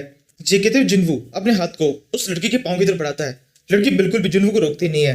तभी एकदम से कुछ होता है, जिनवू कोई अपनी स्किल यूज करता है जिससे हेन का वो पाँव पूरी तरह से हील हो जाता है। इस टाइम पर हेन बहुत ज्यादा चौंक जाती है। उसे भी जिनवू को देखकर थोड़ा सा अट्रैक्शन फील होने लगता है। वो जिनवू से सब कुछ पूछने लगती है कि वो जिनवू को पहले से जानती है या फिर वो पहले कब मिले थे। जिनवू इसका कुछ जवाब नहीं देता। उस लड़की से कहता है, तुम्हारी रेस का टाइम हो गया है, अगर तुम्हें मुझसे कुछ भी जानना है तो तुम्हें मुझे रेस में हराना होगा। यही कहकर जिनवू वहां चला जाता है। अब इस मुलाकात के बाद में इस कंपटीशन का और इस कंपटीशन रिजल्ट का कोई भी मतलब नहीं रह जाता, क्योंकि जिनवू और हेन की आपस में कोई भी रेस नहीं होती। कंपटीशन खत्म हो जाता है, दोनों अपने अपने अलग चल जाते हैं। जिनवू अपना पूरा ध्यान अपने एग्जाम पे देने लगता है और एग्जाम खत्म होने के बाद में एक डेट आती है 24 दिसंबर और अगले दिन है 25 दिसंबर यानी कि क्रिसमस। 24 दिसंबर की रात को जिनवू अपने घर से बाहर निकलता है। बाहर की तरफ काफी चहल पहल होती है। जिनवू को पता है आगे क्या होने वाला है। वो एक कपड़ों की दुकान से पास से गुजरता है जहाँ पे उसे कुछ कपड़े दिखाई देते हैं। जिनवू अपने जादू को यूज करके कपड़े बदल लेता है। तभी वो उल्टी गिनती करना शुरू करता है, 3, 2, 1। ये कहते हुए पीछे की तरफ मुड़ता है। पीछे हेन खड़ी होती है। इसके बाद में जिनवू और हेन इन दोनों के बीच में कुछ बातें चलने लगती है। इन्हीं बातों में हेन जिनवू से कहती है, तुम्हें याद है तुमने मुझे एक बार एक वादा किया था, अगर मैं तुम्हें रेस में हरा दूंगी तो तुम मुझे सब कुछ बताओगे। जिनवू कहता है, हाँ मुझे याद है। हेन कहती है, तो फिर ठीक है, उस पेड़ तक रेस लगाते हैं, अगर मैं पहले पहुंची तो तुम्हें अपना वादा पूरा करना होगा। यही कहते हुए हेन आगे बढ़ने लगती है। तभी जिनवू उसे रोकता है और उसे कहता है, मुझे सीधे से बताओ तुम क्या जानना चाहती हो। हेन कहती है, सब कुछ, तुम्हारे बारे में सब कुछ, और तुम फ्यूचर में क्या करना चाहते हो उसके बारे में भी। जिन्वू कहता है इसके अलावा और क्या। हेन कहती है और मैं ये भी जानना चाहती हूँ क्या तुम मुझे पहले से जानते हो, उस कॉम्पिटिशन के शुरू होने से पहले से। जिन्वू कहता है ठीक है। तभी हेन अपना स्कार्फ उतारती है और उसे जिन्वू को पहना देती है और उसे कहने लगती है जिन्वू अगर तुम मुझे पसंद करते हो तो तुम बिल्कुल भी अपनी जगह से मूव नहीं करोगे। ये सुनकर जिन्वू अपनी जगह खड़ा हो जाता है और हेन अकेले उस रेस में भागकर अकेले ही जीत जाती है। इसी टाइम पर सन जिन्वू हेन के बारे में कुछ सोचने लगता है कि हेन की पिछली बार किस तरीके से सन जिन्वू से मुलाकात हुई थी, सन जिन्वू ने किस तरह से उसे वादा किया था। इतनी देर में वो रेस खत्म हो जाती है। हेन चिल्ला के जिन्वू से कहती है रेस खत्म हो चुकी है, अब तुम आ जाओ। जिन्वू आगे बढ़ते हुए अपने सारे शेडो मोस्टर से कहता है शेडो आर्मी अपनी आंखें बंद कर लो। इसके बाद में सन जिन्वू हेन की तरफ बढ़ता है और सीधे जाकर उसे किस कर देता है। और इसी टाइम पर 12 बज जाते हैं। सब जोर से चिल्लाते हैं मैरी क्रिसमस। यहाँ से हमें सन जिन्वू की शेडो के अंदर का सीन दिखाते हैं, यानी उस एरिया का सीन जहाँ पर सन जिन्वू की सारी शेडो आर्मी रहती है, जिसे देखने पर हमें पता पड़ता है यहाँ पर जितने मॉन्स्टर्स है उन सभी के अंदर एक तरीके से जिन्वू की फीलिंग है। जिस तरह से जिन्वू फील करेगा इन सभी के अंदर भी उसी तरह की फीलिंग आती जाएगी। ये सभी मॉन्स्टर्स पूरी तरह से जिन्वू से कनेक्टेड है। धीरे धीरे इन सभी का कैरेक्टर, इन सभी की इंटेलिजेंस जिन्वू की जैसी होती जा रही है। इस शेडो वर्ल्ड के अंदर ये सारे मॉन्स्टर्स आपस में क्रिसमस एंजॉय कर रहे हैं, एक दूसरे को गिफ्ट दे रहे हैं। ये जो शेडो वर्ल्ड है ये बहुत ज्यादा बड़ा है। यहाँ पर इन्होंने इसे कई सारे पार्ट्स में डिवाइड किया है। एक एरिया है जिसमें सारे जनरल रहते हैं, दूसरा एरिया है जिसमें सोल्जर्स रहते हैं, एक तीसरे एरिया को ट्रेनिंग के लिए डिफाइन किया है। इसी तरह से अलग अलग काम के लिए अलग अलग एरिया है। इसी टाइम पर इस वर्ल्ड के अंदर हम काफी सारे टाइटन्स को भी देखते हैं जिन सभी को जिन्वू ने अपना गुलाम बना दिया है और वो सब भी इस वर्ल्ड के अंदर पहुंच चुके हैं। बेलियन इनके सामने खड़ा हुआ है और इनसे कहता है तुम्हारे पास में बॉडी बहुत बड़ी है, तुम्हें इस बॉडी को ठीक तरह से यूज करना चाहिए, जाके एक बार टस्क से मिलो। वो सारे टाइटन्स बिल्कुल वैसे करते हैं, वो सब के सब टस्क से मिलने चले जाते हैं। टस्क उन्हें देखकर कहता है मैं तुम सभी को सिखाऊंगा कि किस तरह से तुम अपनी बॉडी को फाइट के अंदर यूज कर सकते हो और खुद को ताकतवर बना सकते हो। इसी टाइम पर हम नोटिस करते हैं टस्क ने काफी हद तक जिन्वू के जैसे कपड़े पहने हुए हैं। इसी टाइम पर वहां पर एक और मॉन्स्टर आता है जिसका नाम है मर्शल। मर्शल यहाँ पर आगे कहने लगता है ह्यूमंस के हिसाब से ये पार्टी करने का टाइम है, सभी जनरल्स जो भी यहाँ पर है चलो मिलकर पार्टी करते हैं। ये सुनकर टस्क बहुत खुश जाता है, वो खिड़की से बाहर की तरफ झांकने लगता है। ये एक स्पेशल खिड़की है जिससे टस्क को और वहां पे जितने मॉन्स्टर्स होते हैं उन सभी को दिखाई देता है। सन जिन्वू और इस लड़की हेन की मुलाकात हो चुकी है, जिसे देखकर सबके सब मॉन्स्टर्स बहुत खुश हो जाते हैं। वैसे मैं बता दूं इस मॉन्स्टर का नाम आइग्रिस है। मर्शल इसका लेवल है। इन शेडो मॉन्स्टर्स के भी अलग अलग लेवल है। नाइट, उसके ऊपर एलाइट नाइट, फिर जनरल, फिर मार्शल और फिर उसके ऊपर आता है ग्रैंड मार्शल। ये आइग्रिस अभी मार्शल लेवल पर है। ये भी बाहर की तरफ देख रहा होता है और सोचने लगता है उस मुलाकात के बारे में जो कि इसकी पहली बार हुई थी सन जिन्वू के साथ में। इसी फ्लैशबैक के अंदर हमें पता पड़ता है आइग्रिस को शेडो मोराश ने काफी टाइम पहले बना दिया था और आइग्रिस को काफी लंबे टाइम से पता था कि किसके पास में शेडो मोनार्च की पावर जाएगी। वैसे तो आइग्रिस को यह बिल्कुल पसंद नहीं आया था क्योंकि उसे लगता था कि सन जिन्वू इस पावर के लायक नहीं है, लेकिन क्योंकि आइग्रिस को यह बात पता थी कि ये शेडो मोनार्च का आखिरी ऑर्डर है, इसलिए आइग्रिस ने ये बात मान ली और फिर उस किले के अंदर सन जिन्वू के आने का इंतजार करने लगा। इसके बाद में सन जिन्वू उस किले के अंदर पहुंचा और अब आइग्रिस को और भी जोर से लगने लगा कि ये तो बिल्कुल ही पावर के लायक नहीं है। इसलिए आइग्रिस ने खुद से डिसाइड किया कि सन जिन्वू की पावर टेस्ट किया जाएगा। अगर सन जिन्वू की पावर कम निकली तो उसे मार देगा। इसी तरह से इन दोनों के बीच में फाइट हुई जिसमें आइग्रिस काफी हद तक सन जिन्वू को हरा पा रहा था और इसी फाइट को करते वक्त आइग्रिस को पहली बार लग रहा था कि उसके शेडो मोनार्च ने गलत इंसान का चुनाव किया है। लेकिन जैसे जैसे ये फाइट आगे बढ़ती गई आइग्रिस का ये सोचना पूरी तरह से बदलता गया। उसे उस फाइट के अंदर एहसास होने लगा कि सन जिन्वू कितना ज्यादा बहादुर है। और एंड में एक टाइम तो ऐसा आया जब आइग्रिस ने सन जिन्वू के ऊपर अपनी तलवार से अटैक किया और सन जिन्वू ने केवल अपने हाथ से उस तलवार को पकड़ लिया और उसी तलवार को आइग्रिस के सर में घुसा दिया। ये आइग्रिस के लिए एक डिसअपॉइंटमेंट थी कि इतने कमजोर इंसान से वो इतनी बुरी से हार गया। सेम इसी टाइम पर आइग्रिस खुश भी था क्योंकि उसे यह एहसास हो गया था कि उसके मास्टर का चुनाव बिल्कुल सही है। इसके बाद में आइग्रिस जिन्वू का गुलाम बन गया। फिर जैसे जैसे टाइम बीतता गया आइग्रिस और सन जिन्वू ने साथ में इतनी सारी फाइट की। आइग्रिस सन जिन्वू को अपना मास्टर, दोस्त और गुरु सबको समझने लगा। फिर धीरे धीरे जिन्वू के पास में और भी सारे ताकतवर मॉन्स्टर्स आए जिनके साथ मिलकर जिन्वू ने बहुत सारी फाइट की और इन फाइट्स को खत्म किया। इन फाइट्स के खत्म होने के बाद भी आइग्रिस सन जिन वू के बहुत काम आता था, क्योंकि आइग्रिस कुछ इकलौते मोस्टर्स में से एक था जिसने अपना ग्रेजुएशन कंप्लीट किया था। इसके बाद में हमें सन जिन वू के डैड सन हवान के बारे में बताया जाता है, जो कि एक हंटर थे। एक बार एक पोर्टल ओपन हुआ, जिस पोर्टल के अंदर वो चले गए। उनके अंदर जाने के बाद में पोर्टल बंद हो गया और वो अंदर ही ट्रैप हो गए। इसके बाद में हवान की मुलाकात रूलर के साथ में हुई।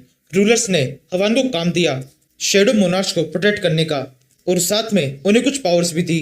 इसके बाद में सीन शिफ्ट होता है उस टाइम पर जब संग हवान का आखिरी टाइम है।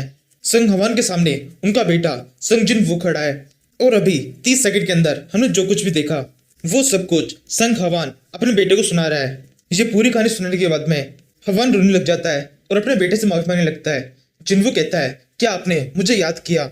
ये सुनते ही हवान जल्दी से उठता है और फिर जिनवू के कसे गले लग जाता है और उसे कहने लगता है, ऐसा एक भी सेकंड नहीं था जब मैंने तुम्हारे बारे में नहीं सोचा। मैं देख सकता हूँ तुम काफी बड़े हो चुके हो।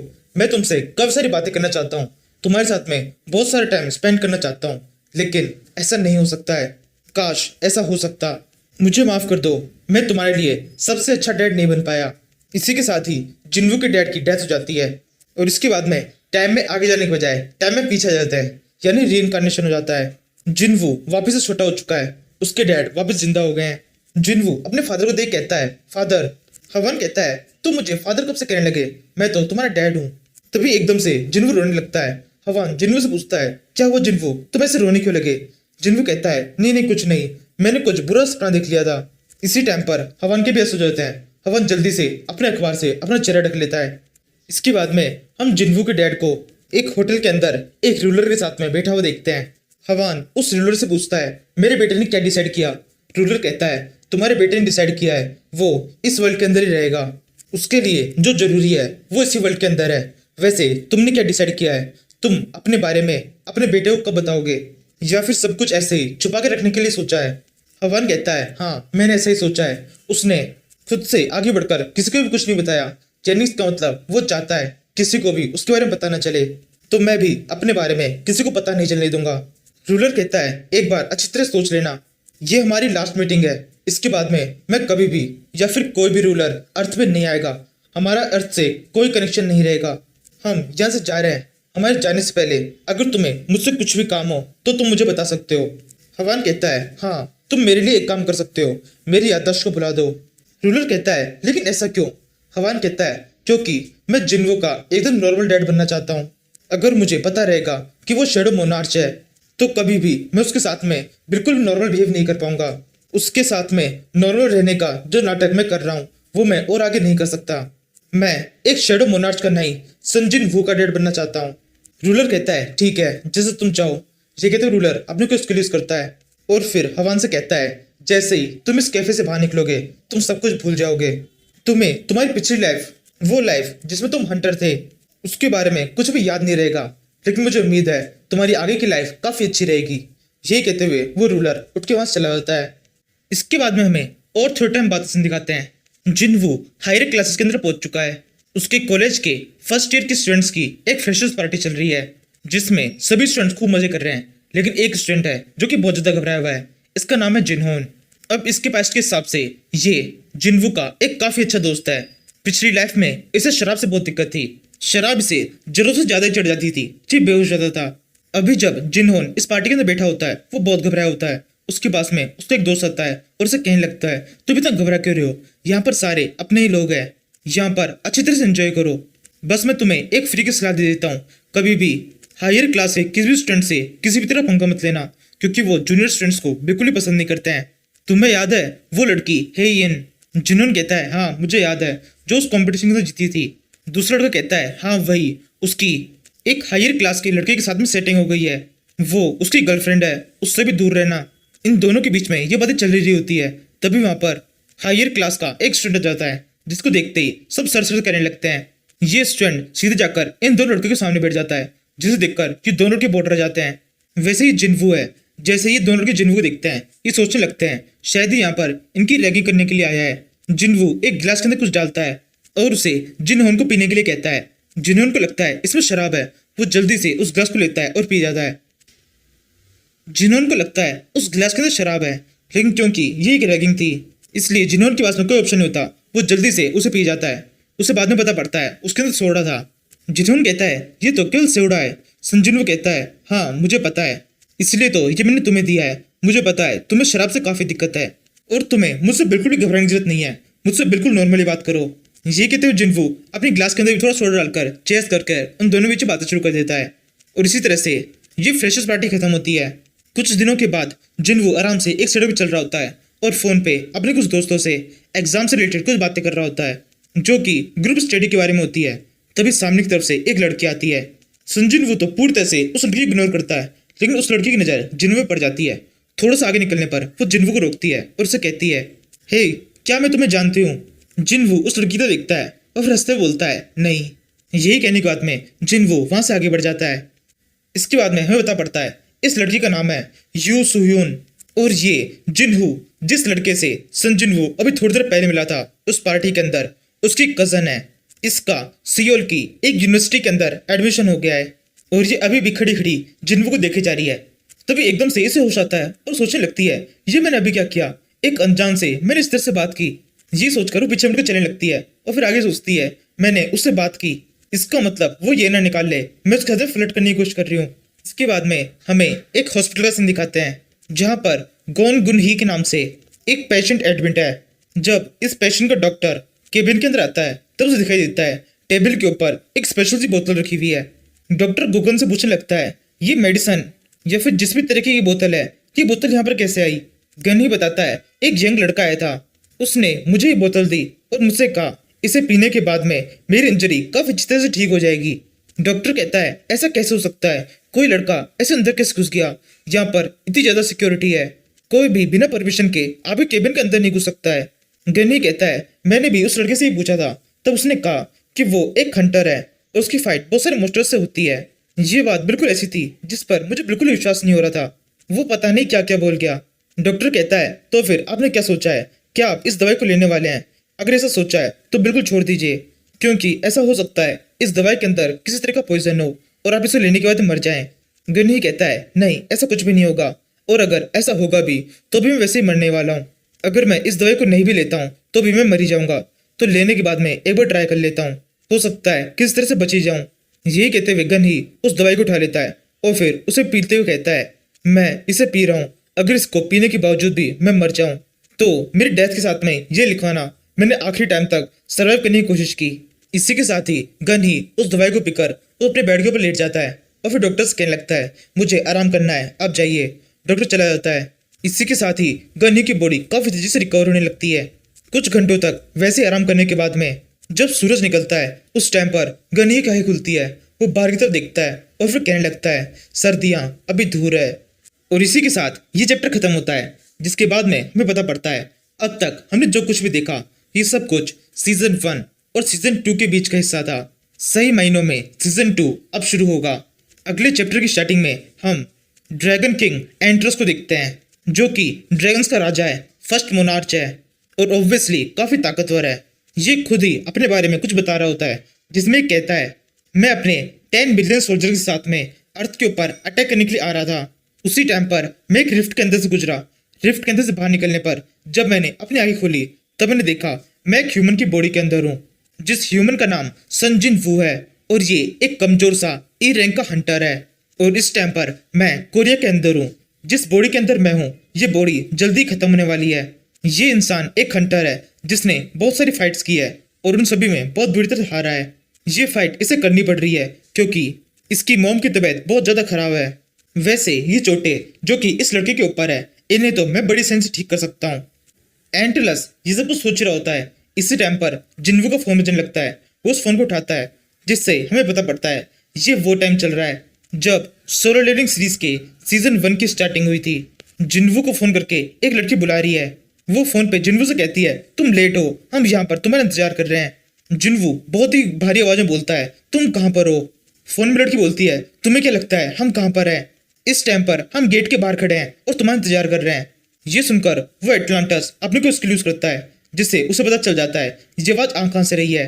वो फोन पे कहता है मैंने तुम्हें ढूंढ लिया। वो लड़की कहती है क्या मतलब है ढूंढ लिया? तभी एकदम से संजिन वू उस लड़की के पीछे आ जाता है और उसे कहता है देखो मैं आ गया, बताओ क्या मैं लेट हूँ? जिन्वू के इस तरह से अचानक से आ जाने से वो लड़की बहुत ज्यादा डर जाती है। जिनवू उसे कंधे पर हाथ रखता है और उसे कहता है, पहले मुझे जवाब दो, क्या मैं लेट हूँ? वो लड़की बोलती है, नहीं नहीं, बिल्कुल सही टाइम पे आए हो। इसी टाइम पर उस जगह पर कुछ और हंटर्स भी होते हैं। उनकी नजर जिन्वू पे पड़ती है। वो जिन्वू को अपने पास में बुलाने लगते हैं।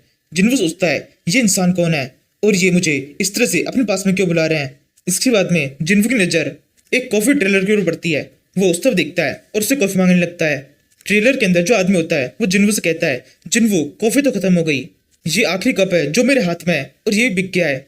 जिन्वू बहुत ही गुस्से में कहता है, मुझे फर्क नहीं पड़ता, मुझे तो चाहिए। ये कहते हुए जिन्वू अपना हाथ बढ़ाकर उस कॉफी कप को उसके हाथ में से छीन लेता है। पूरी कॉफी को एक साथ पीकर एक राक्षस के जैसे जोर जोर से हंसने लगता है और फिर चिल्लाते हुए कहता है, मैं ताकतवर हूँ, जो कमजोर है वो भूखा रहेगा। ताकतवर के लिए सब कुछ, कमजोर के लिए कुछ भी नहीं। जिन्वू को इस तरह से जोर जोर से हंसते देख वहां पे जो बाकी के हंटर्स होते हैं उनको बहुत अजीब सा लगता है। वो एक दूसरे से कहते हैं, ये क्या हो रहा है, ये इस तरह का बिहेव क्यों कर रहा है। इसी टाइम पर वहां पे रूही आ जाती है और जिन्वू के ऊपर जोर से गुस्सा करने लगती है। उससे कहती है, ये सब क्या हो रहा है, तुम इस तरह से क्यों हंस रहे हो, तुमने इतना अजीब सा चेहरा क्यों बना रखा है। रूही के इस तरह से जिन्वू के ऊपर चिल्लाने पर जिन्वू का कोई भी रिएक्शन नहीं होता। वो सोचने लगता है, ये लड़की ऐसे मुझे चिल्ला क्यों रही है। इसके बाद में हंटर्स का वो पूरा ग्रुप उस पोर्टल से अंदर जाने की तैयारी करने लगता है। ग्रुप के सभी मेंबर्स एक एक करके उस पोर्टल के अंदर घुस जाते हैं। जिन्वू भी अंदर जाता है। अंदर घुसने से पहले जो बाकी के हंटर्स होते हैं वो जिन्वू से कहते हैं, जिन्वू अपना ध्यान रखना, अंदर का माहौल बहुत ज्यादा खतरनाक होगा, मॉन्स्टर्स कहीं से भी अटैक कर सकते हैं। ये सुनते हुए जिन्वू अंदर घुसता है और अंदर घुसते आतंक मचा देता है।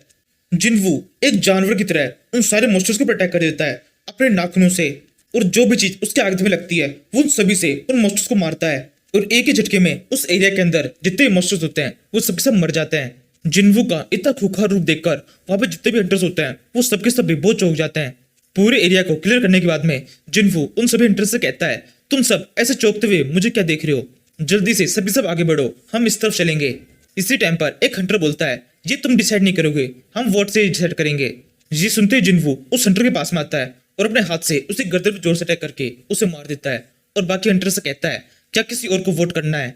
हंटर्स कहते हैं, नहीं नहीं, कुछ नहीं करना, तुम जा कह रहे हो वहीं चलते हैं। इसी के साथ ही वो सभी हंटर्स चलना शुरू कर देते हैं। लगभग 40 मिनट तक चलने के बाद में एक हंटर बोलता है, हम काफी दूर आ गए हैं, इस गेट के हिसाब से जैसे ही हम बॉस को मार देंगे 1 घंटे के अंदर ये गेट बंद हो जाएगा, इसलिए हमें केवल इतना ही दूर जाना है जितने सफर को हम 1 घंटे में तय कर पाए।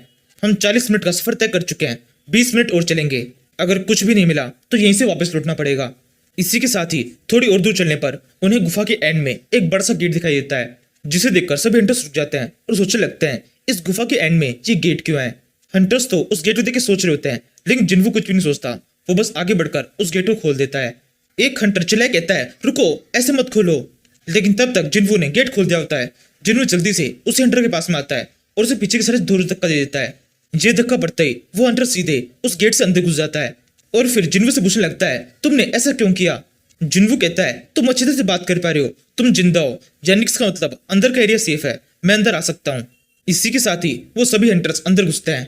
अंदर घुसने पर हमें पता पड़ता है ये वो एरिया आ गया है जहाँ पर वो सारी सारी मूर्तियां थी। उनके अंदर घुसते ही अपने आप ही टॉर्च लाइट अप हो जाती है। सभी हंटर्स उस पूरी जगह को घूमने लगते हैं। वहां पर उन्हें एक स्पेशल मूर्ति दिखाई देती है जिसके ऊपर कुछ लिखा हुआ है। उस लिखे हुए को देखकर कोई भी हंटर को समझ में नहीं पाता, क्योंकि किसी को भी वो भाषा नहीं आती, लेकिन जिन्वू को पता है वो क्या है। जिन्वू उसे पढ़ने लगता है, ये कुछ नाम होते हैं। इसी टाइम पर जूही जिन्वू का हाथ पकड़ लेती है और उसे कहने लगती है, इन मूर्तियों को देखो, इनके अंदर कुछ हलचल है। जिन्वू जूही की बात को पूरी तरह से इग्नोर करता है, अपना हाथ झटक के खींच लेता है और उसे कहता है, मुझसे दूर रहो, दोबारा चिपकने की कोशिश मत करना। ये कहने के बाद में जिन्वू वापस से उस इंस्ट्रक्शन को पढ़ने लगता है। इसी टाइम पर एक मूर्ति अपने आंखें खोल लेती है, उसकी आंखें बहुत तेज चमकने लगती है। इस चमक को जिन्वू देख लेता है और जोर से चिल्लाए कहता है, क्या तुम्हें लगता है इतनी सी पावर से तुम मेरा कुछ कर सकते हो। ये कहते हुए जिन्वू जोर से चलता है और बर्थ ऑफ डिस्ट्रक्शन नाम का एक जोरदार अटैक उस मूर्ति के ऊपर कर देता है। जिन्वू का ये अटैक बढ़ते ही उस मूर्ति के टुकड़े हो जाते हैं और बाकी हंटर्स को कुछ समझ में नहीं आता कि ये सब क्या हुआ। जिन्वू हंसते हुए कहता है, ये हुई ना पावर, इसे कहते हैं एक हंसली अटैक। जिन्वू इतना कह रहा होता है, इसी टाइम पर वहां बाकी की जो मूर्तियां होती है वो सबकी सब भी जिंदा हो जाती है। वो सबकी सब मूव करना शुरू कर देती है और जिन्वू के ऊपर अटैक करने की लगने लगती है। जिन्वू भी आगे से उन पर अटैक करने के लिए भागता है, उनसे कहता है, तुम सबके सब बहुत ज्यादा स्लो हो, मैं तुम सभी को खत्म कर दूंगा। ये कहते हैं जिन्वू उन सभी मूर्तियों के ऊपर भी काफी तेजी से अटैक करता है और उन सभी को भी खत्म कर देता है। ये सब कुछ इतना जल्दी होता है कि हंटर्स को कुछ समझ में नहीं आता वो क्या करे। वो इधर से उधर भागने लगते हैं क्योंकि उनके ऊपर उन मूर्तियों का मलबा गिर रहा होता है। कुछ ही सेकंड्स में जिन्वू उन सारी मूर्तियों को नष्ट कर देता है और फिर जोर से चिल्लाए कहने लगता है, यहाँ पे असल में कौन है, जल्दी से मेरे सामने आओ। जिन्वू के इतना कहने के साथ ही वो मूर्ति जिसके ऊपर इंस्ट्रक्शन लिखे होते हैं वो भी जिंदा हो जाती है। लेकिन उसका जिंदा होना काफी ज्यादा अलग होता है। ऐसा लगता है जैसे उस मूर्ति के अंदर पहले से कोई था और उसके जिंदा होने के साथ ही वो मूर्ति टूट जाती है। अंदर से जो जीसा जीव बाहर निकलता है वो बाहर निकलते कहने लगता है, तुमने मेरी सारी मेहनत खराब कर दी है, सालों की मेहनत, पूरी प्लानिंग अच्छी तरह से मिट्टी में मिल गई है।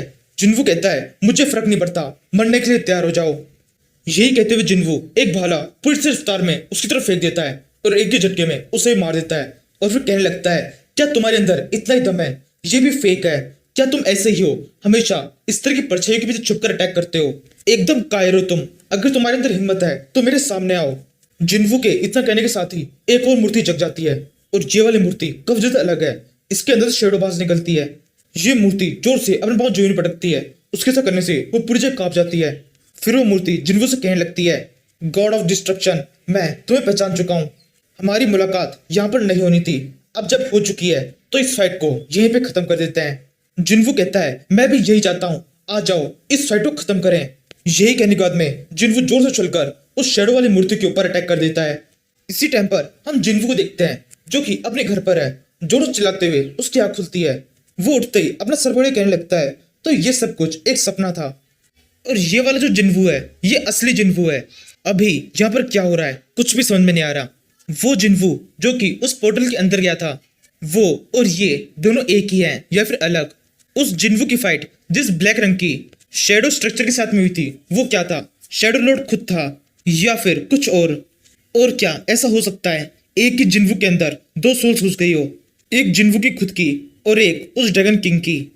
ये सब हमें पता चलेगा अगले एपिसोड में, जो कि काफी ज्यादा लेट आएगा क्योंकि काफी टाइम से इस सीरीज के नए चैप्टर नहीं आए हैं। वैसे अभी एक चैप्टर बचा है जो कि मैंने एक्सप्लेन नहीं किया है, लेकिन उस चैप्टर को मैं इस एपिसोड के साथ में ऐड नहीं कर रहा हूँ क्योंकि वीडियो की लेंथ पहले काफी ज्यादा लंबी हो चुकी थी और मैंने उस चैप्टर को पढ़ लिया है। उस चैप्टर के अंदर इसका कुछ भी खुलासा नहीं हो रहा, तो उस चैप्टर्स को मैं बाकी के जो चैप्टर्स आएंगे उनके साथ में ऐड करके कुछ टाइम बाद में अपलोड करूंगा। तब तक के लिए अगर किसी ने इस सीरीज का सीजन 1 नहीं देखा है तो आपको डिस्क्रिप्शन के अंदर टेलीग्राम की लिंक मिल जाएगी, आप वहां से देख सकते हैं। और साथ ही में चैनल को सपोर्ट करने के लिए आप हमारे मेन चैनल मनाओ प्राइम, जिसकी लिंक भी आपको डिस्क्रिप्शन में मिल जाएगी, उसको जाके सब्सक्राइब कर लो। इस सीरीज को मैं अपलोड कर रहा हूँ, मुझे पूरा यकीन है जल्द ही इस पे स्ट्राइक पड़ जाएगी कि ये चैनल डिलीट हो जाएगा। तो सोलो लेवलिंग से रिलेटेड आगे की अपडेट के लिए आपको उस चैनल को सब्सक्राइब कर लेना चाहिए। अभी कर लो, हो सकता है बाद में ना मिले ना। बस यहीं पे इस एपिसोड को खत्म कर देते हैं। अब तक सोलो लेवलिंग सीजन 2 में हमने देखा सन जिन्वू ने रीइंकार्नेशन बिल्कुल सही तरह से कंप्लीट कर दिया है और रीइंकार्नेशन के बाद में बिल्कुल नॉर्मल तरीके से अपनी लाइफ दोबारा शुरू की है। सन जिन्वू हेन से मिल चुका है और साथ ही उसने अर्थ पर होने वाले सबसे पहले अटैक यानी टाइटन्स के अटैक को भी रोक दिया है।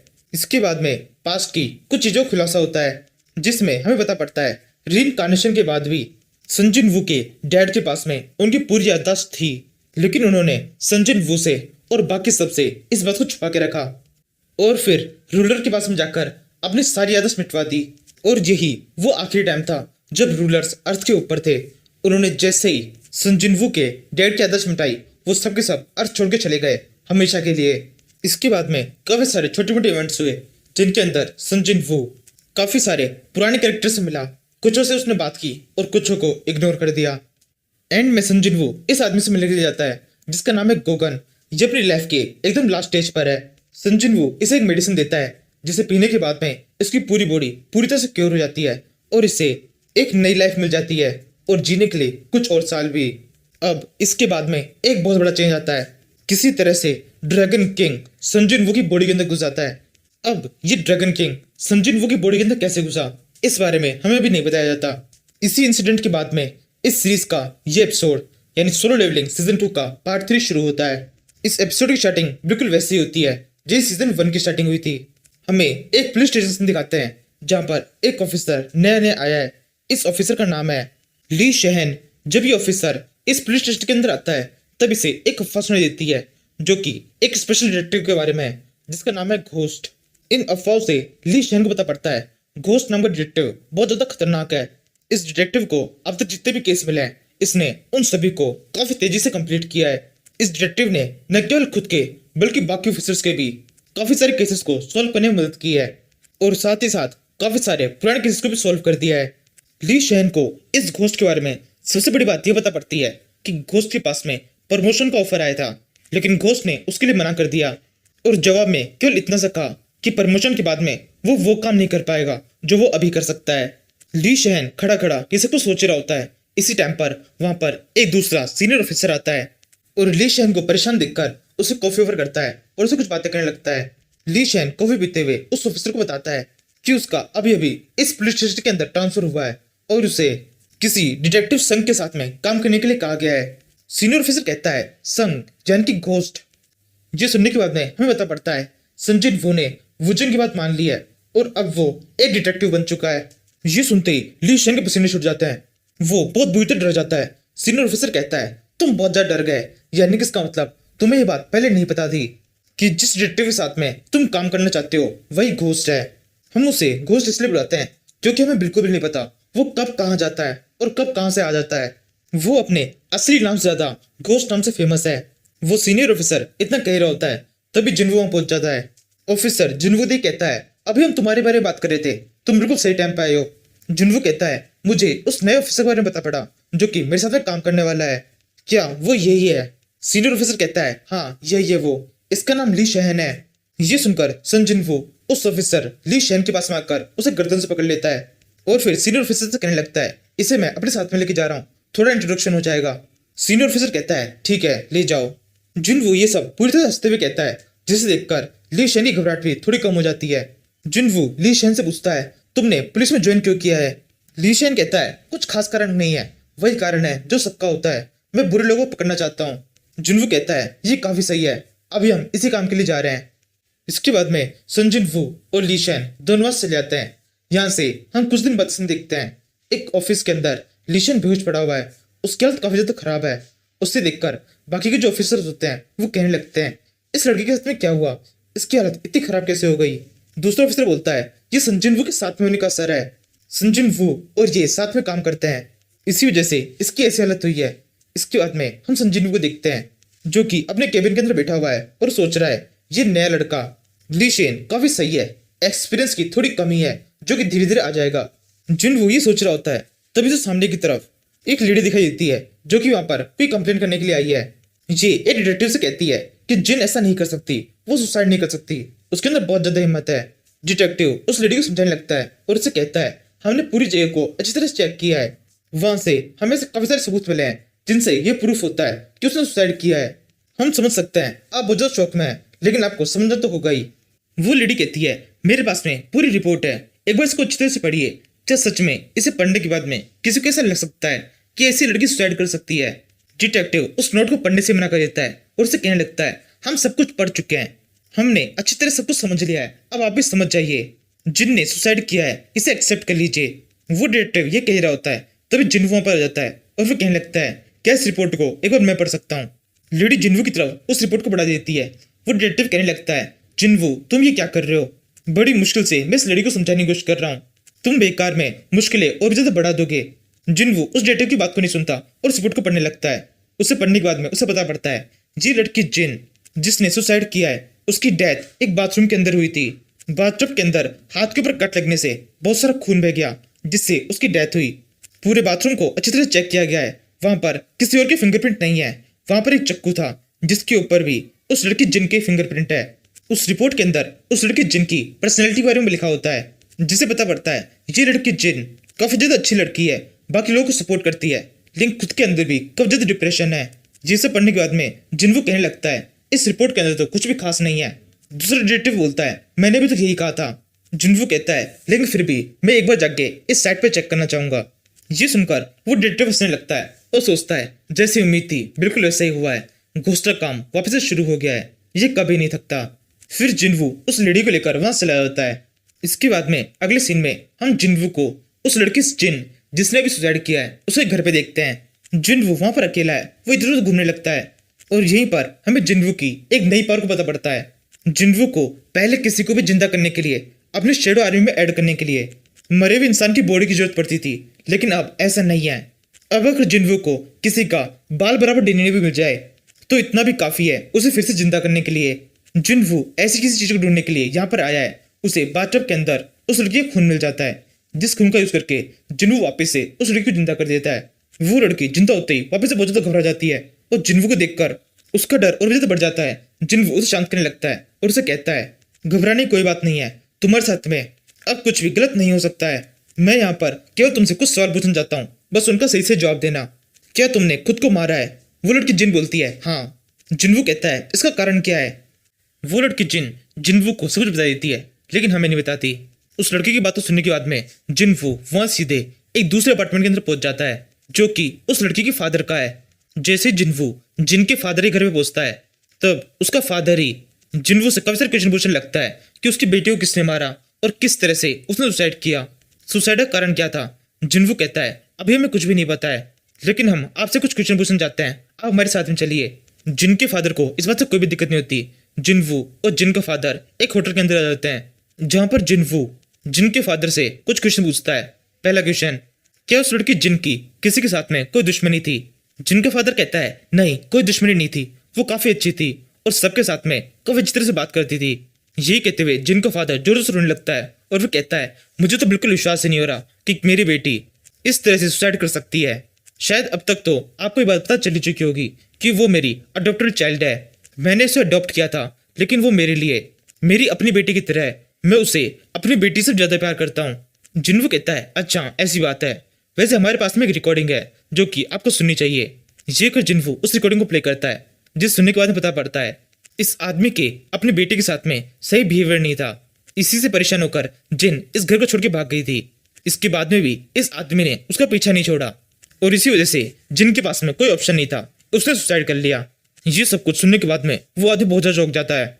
वो जिन्वू से कहने लगता है, तुम्हारे पास में ये सबूत था, फिर तुम मुझे यहाँ पर लेके क्यों आए हो? जिन्वू कहता है, मैं तुम्हें दो चॉइसेस देना चाहता हूँ। फर्स्ट चॉइस, तुम अपने पूरे गुनाहों को कबूल कर लो, उसके बाद में अरेस्ट हो जाओ, तुम्हें जो भी सजा मिलेगी उसे पूरा करना। वो आदमी कहता है, और दूसरी चॉइस क्या है? जिन्वू कहता है, दूसरी चॉइस है तुम्हें मैं यहाँ से जाने दूंगा, इस सबूत को भी पूरी तरह से मिटा दूंगा, लेकिन तुम्हें इसकी कीमत देनी होगी। ये सुनकर उस आदमी के ऊपर एक विल से स्माइल होती है। वो जिन्वू से कहने लगता है, कितने रुपए काफी होंगे? अब जिन्वू भी हंसने लगता है और उसे कहता है, बस इतना ही काफी है। फिर जिन्वू बहुत ज्यादा गुस्से में उस आदमी से कहता है, अब मेरी बात को ध्यान से सुनो, ये जगह वो नहीं है जो तुम्हें लग रही है। इस टाइम पर हम अर्थ पे नहीं है, ये मेरी जगह है जिसे मैंने बनाया है। ये जगह दिखने में बिल्कुल वैसी है जैसे तुम जानते हो। ये सुनकर वो आदमी बहुत डर जाता है और जिन्वू से कहने लगता है, क्या बकवास कर रहे हो तुम? नहीं, ऐसा कुछ भी नहीं है, ये जगह बिल्कुल नॉर्मल सी तो है। ये कहते हुए आदमी इधर देखने लगता है। अब वो नोटिस करता है उस पूरे कैफे के अंदर, उस पूरे होटल में उन दोनों के अलावा और कोई भी नहीं है। वो आदमी चिल्लाते हुए जिन्वू से कहने लगता है, इस कैफे के अंदर हम दोनों के अलावा और कोई क्यों नहीं है? तुम कौन हो? मैं पक्के तौर पर कह सकता हूँ ये एक सपना है। मैं इस टाइम पर एक सपने के अंदर हूँ, तुम असली नहीं हो। यही कहते हुए उस आदमी का डर लगातार बढ़ता जाता है। जिन्वू की बॉडी के अंदर से काफी सारी शेडोज बाहर निकलने लगती है। उसे देखकर वो आदमी हेल्प चलाते हुए वहां से भागने लगता है। इसी टाइम पर उस आदमी के पेट के अंदर एक हाथ घुस जाता है। वो आदमी जोर से चिल्लाता है, उसके चिल्लाने के साथ ही उसके ऊपर और भी बहुत सारे अटैक हो जाते हैं और एक ही झटके में उस आदमी की डेथ हो जाती है। फिर हम देखते हैं जिन्वू के पीछे जिन है। जिन्वू से थैंक यू कहती है। जिन्वू कहता है, और कुछ है जो तुम कहना चाहो? जिन कहती है, मुझे ये कहना तो नहीं चाहिए, लेकिन फिर भी क्या आप मेरा एक काम कर सकते हो? इसके बाद में हम अगले सीन में जिन्वू को जिनकी मॉम के घर पे देखते हैं। जिन्वू के हाथ में एक प्रेजेंट है। जिन्वू उस तोहफे को जिनकी मॉम को पकड़ाता है और उसे कहता है, ये तोहफा आपकी बेटी ने आपके लिए छोड़ा है। इस तोहफे के साथ में एक नोट भी था जिसके ऊपर आपका नाम लिखा था। इसी वजह से इस तोहफे को मैं आपके पास में लेके आया हूँ। जिनकी मॉम उस तोहफे को देखकर बहुत ज्यादा रोने लगती है, उस तोहफे को ले लेती है। जिन्वू दूसरी तरफ घूम जाता है और फिर सोचने लगता है, काश वो आदमी जिनके ऊपर इतना ज्यादा प्रेशर नहीं डालता, इस तरह से उसे परेशान नहीं करता। अगर ये सब कुछ नहीं होता तो जिन आज जिंदा होती और अपनी मॉम के साथ में ये बर्थडे पार्टी एंजॉय कर रही होती। इसके बाद में हम वापस से उस तोहफे को देखते हैं। जिनकी मॉम उस तोहफे को खोलती है। उसके अंदर एक कप है जिसके ऊपर लिखा हुआ है हैप्पी बर्थडे। उस तोहफे के अंदर एक कप है जिसके साथ में एक नोट भी है जिसपे लिखा है हैप्पी बर्थडे। उस कप को देखकर जिनकी मॉम के आंसू और भी तेजी से बहने लगते हैं। इसके बाद में हम अगले सीन में जिन्वू को उसके एक दोस्त जिनहो के साथ में देखते हैं। जिनहो जिन्वो से टिप लेने के लिए आया है कि वो किस तरह से अपनी गर्लफ्रेंड को प्रपोज करे। जिन्वो पूरी तरह से इसके लिए मना कर देता है। उसे कहता है मेरे पास में इसे कुछ खास नॉलेज नहीं है। जिन्हो कहता है मैं काफी सारे गिफ्ट लेके आया हूँ, मुझे यकीन है उसको कुछ ना कुछ तो पसंद आ ही जाएगा। ये कहते हुए जिन्हो अपने काफी सारे एक्सपेंसिव गिफ्ट दिखाने लगता है। जिन्हो कहता है इतने सारे गिफ्ट की जरूरत नहीं है, केवल एक गिफ्ट लेके जाना और पूरे मन से उसे देना, इतना ही तुम्हारे लिए काफी होगा और उसके लिए भी। ये सुनकर जिन्हो बहुत ज्यादा खुश हो जाता है। वो उछलकर जिन्हो गले लग जाता है। यहाँ से सीरीज का एक खुलासा होता है। पिछले एपिसोड और इस एपिसोड के बीच में 3 से 4 सालों का डिफरेंस है। इन सालों के अंदर संजीव ने अपनी पढ़ाई कंप्लीट कर दी है, उसकी शादी हो चुकी है, वो एक डिटेक्टिव बन गया है और साथ में उसका एक बेटा भी है जिसका नाम है सोहो। जिन्वू की शादी हेन के साथ में हुई है और जिन्वू ने आइग्रेस और अपने एक और मॉन्स्टर को अपने बेटे की रखवाली काम पे लगा रखा है। इस तरह से जिन्वू ने अपनी खुद की एक फैमिली बिल्ड कर ली है। यहाँ से अगली सीन में हम जिन्वू को पुलिस स्टेशन के अंदर देखते हैं। एक चीफ ऑफिसर ने जिन्वू को अपने पास में बुलाया है। हम देखते हैं ये वो जिन है।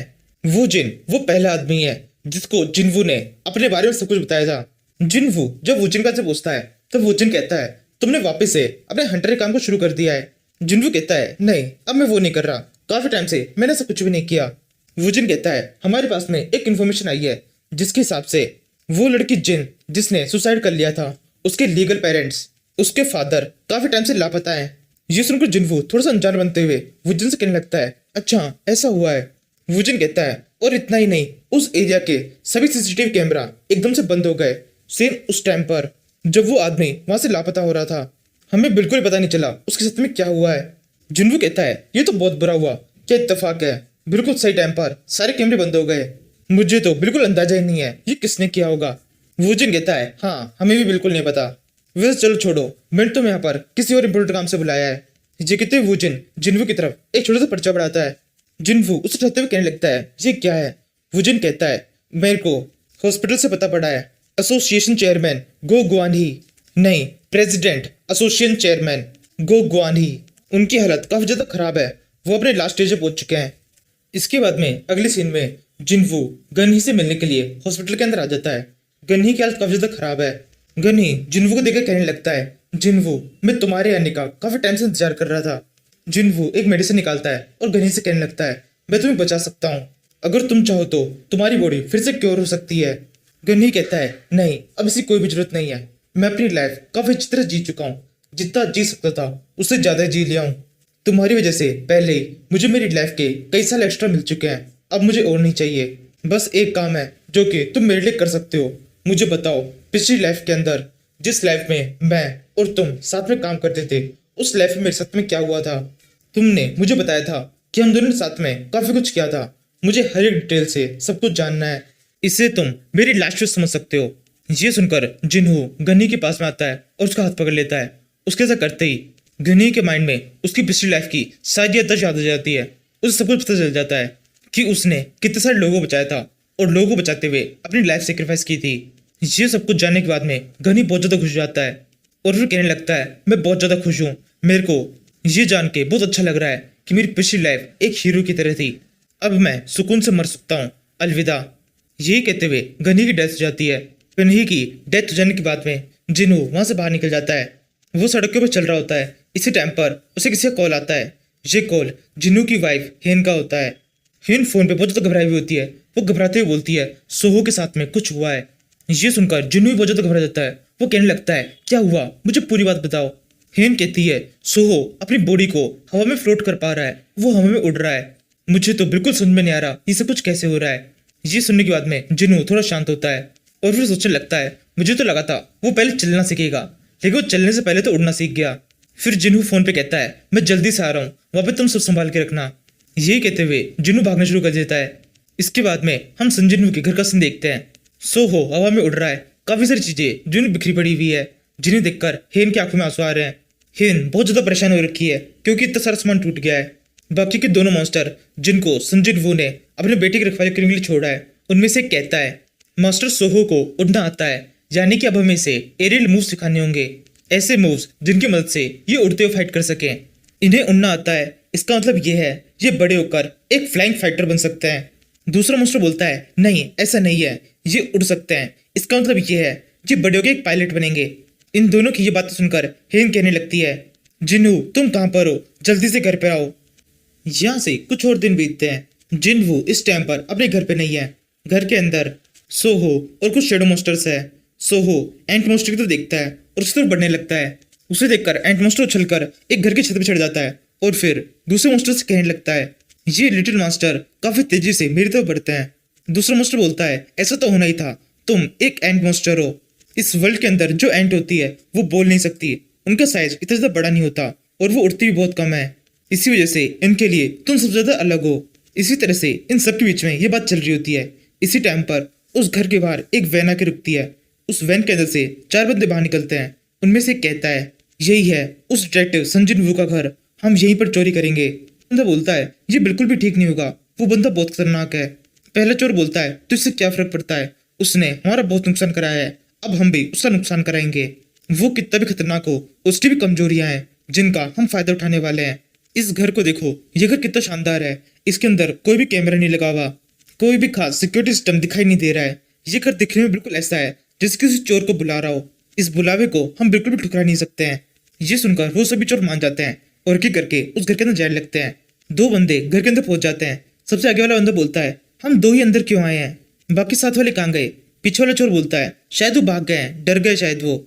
सेम इसी टाइम पर हम देखते हैं उन दोनों चोरों के पीछे एक शेडो मॉन्स्टर है। शेडो मॉन्स्टर प्लग झपकते ही उनमें से एक के मुंह को दबोच लेता है, उसे मार देता है और फिर तुरंत दूसरे वाले को भी मार देता है। और इस तरह से हमें पता पड़ता है चारों चोर मर चुके हैं और इन चारों का चोरी का ये प्लान पूरी तरह से फेल हो चुका है।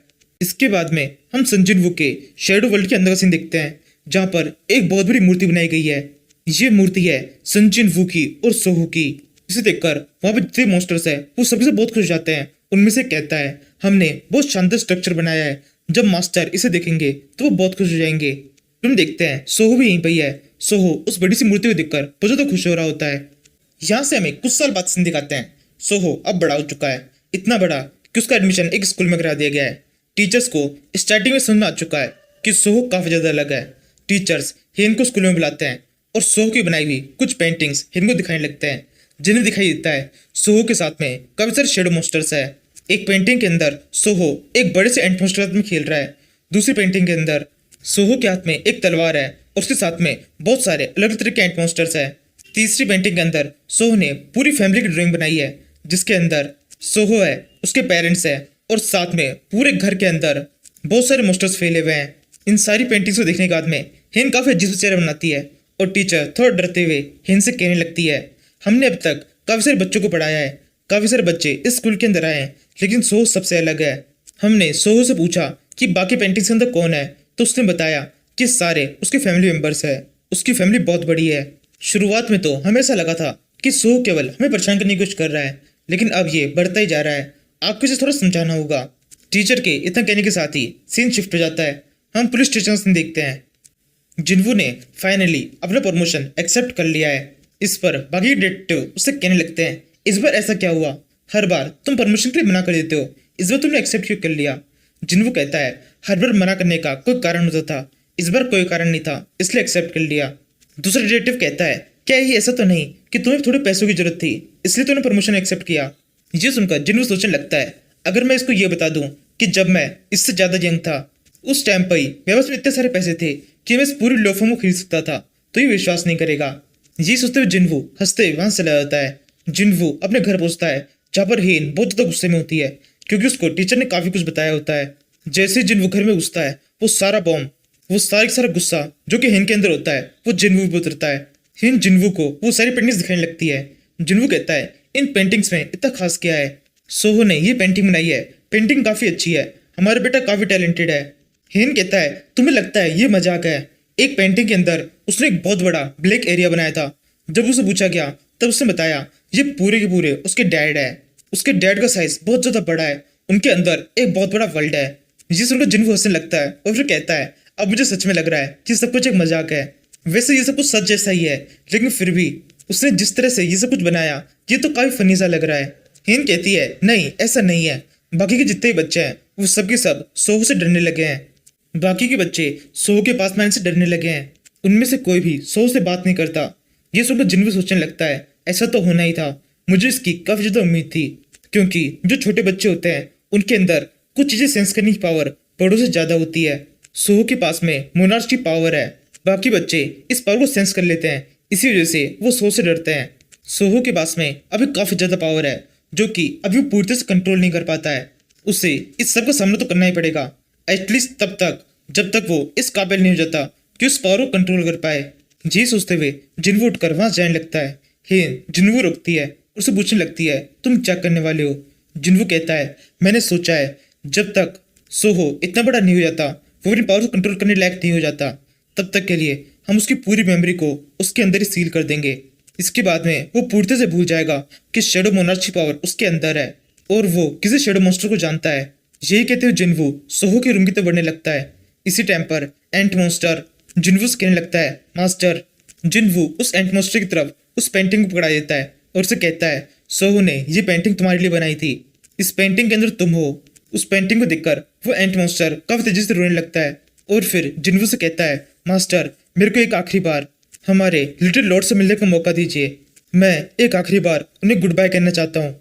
जिन्वो इसके लिए मान जाता है। वो एंट मॉन्स्टर उस रूम के अंदर घुस जाता है और फिर सो के पास आकर उसे कहने लगता है लिटिल लॉर्ड अब काफी लंबे टाइम तक हमारी मुलाकात नहीं हो पाएगी, मुझे उम्मीद है अब जब हम अगली बार मिलेंगे तब तक आप काफी बड़े हो चुके होंगे और हमें इस बात का भी पूरा यकीन है आपकी आगे की लाइफ काफी ज्यादा अच्छी होगी, आप पूरी तरह से हेल्दी रहेंगे।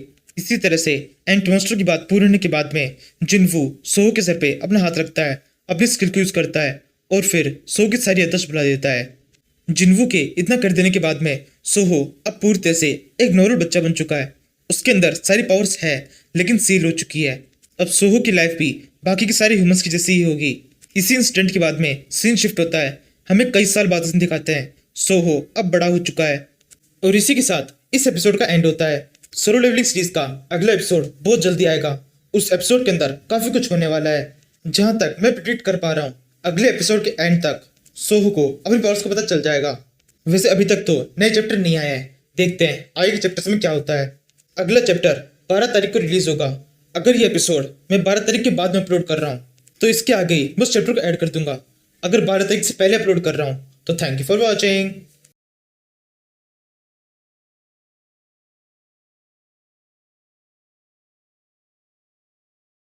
Hello anime fans, welcome to Now Prime. ये है सोलो लेवलिंग सीरीज का पार्ट 4। इससे पिछले एपिसोड जिस किसी ने भी नहीं देखे हैं डिस्क्रिप्शन के अंदर आपको टेलीग्राम की लिंक मिल जाएगी, वहां जाके देख लेना। नाउ अब इस एपिसोड को शुरू करते हैं। पिछले एपिसोड के एंड में हमने देखा था संजिन वू का एक बेटा है जिसका नाम है संगो, जो कि इतना बड़ा हो चुका है कि वो भी स्कूल जा सकता है। स्कूल के अंदर जो बाकी के स्टूडेंट्स हैं वो सबके सब संगो से बहुत ज़्यादा डरते हैं। जब इस सभी खबर संजिन वू के पास में पहुँचती है तब संजिन वू संगो की पूरी आदर्श को भुला देता है। यानी कि इसका मतलब अब संगो भी एक नॉर्मल से इंसान है जिसे अपने पिता के बारे में कुछ भी नहीं पता और ना ही शैडो मॉन्स्टर्स के बारे में कुछ पता है। इस इंसिडेंट के बाद में कुछ साल बीत जाते हैं। संगो अब बड़ा हो चुका है। कॉलेज के अंदर उसका पहला दिन है। संगो की क्लास में काफ़ी सारे स्टूडेंट्स हैं जिनमें से एक ये भी है, इसका नाम है लियोन, जो कि थोड़ा सा गुंडे टाइप का है। लियोन के साथ में उसके कुछ बंदे भी होते हैं। इस टाइम पर लियोन को काफ़ी ज़्यादा गुस्सा आ रहा होता है क्योंकि वो संगो की तरफ देख रहा है। संगो के आसपास में काफ़ी सारी लड़कियाँ खड़ी है। इसी सब से लियोन काफ़ी ज़्यादा डर रहा है। इसी टाइम पर संगो बिना कुछ कहे बस लियोन की तरफ देखने लगता है। इससे लियोन का गुस्सा और भी ज़्यादा बढ़ जाता है। वो जल्दी से खड़ा होता है और फिर कहने लगता है इसकी हिम्मत कैसे हुई इस तरह से मेरी तरफ देखने की, अब मैं इसको बहुत बुरी तरह पीटूंगा। इस टाइम पर लियोन के साथ में उसका एक साथी होता है, वो उसे रोकता है और उसे कहता है नहीं, इससे फाइट करने की जरूरत नहीं है, ये लड़का बहुत ज़्यादा खतरनाक है, ये और मैं सेम स्कूल से बिलोंग करते हैं। इस लड़के का नाम संगो है और ये बहुत ज़्यादा पावरफुल है, तुम्हारे लिए अच्छा होगा तुम इससे फाइट ना करो।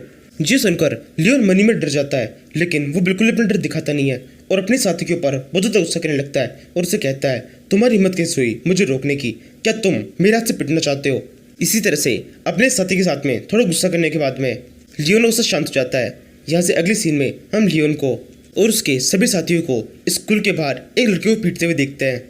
ये वही लड़का है जिसने लियोन को संगो से फाइट करने से रोका था।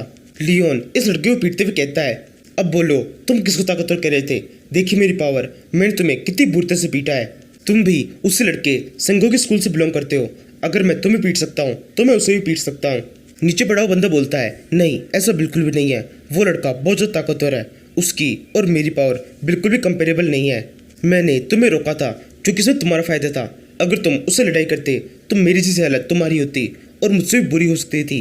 ये सुनकर लियोन गुस्सा और भी ज्यादा बढ़ जाता है। वो उस लड़के को और भी ज्यादा मारने लगता है और उसे कहता है अगर सच में वो लड़का इतना ताकतवर होता तो उसके बारे में मुझे कुछ तो पता होता। सभी जगह पर उस लड़के के खतरनाक होने के रूमर फैले हुए होते, लेकिन ऐसा कुछ भी नहीं है। यानी कि इसका मतलब तुम झूठ बोल रहे हो। उन सभी के बीच में ये बातें हुई रही होती है, तभी संगो वहाँ पहुँच जाता है और कहने लगता है तुमने सब कुछ बिल्कुल सही टाइम पे किया है।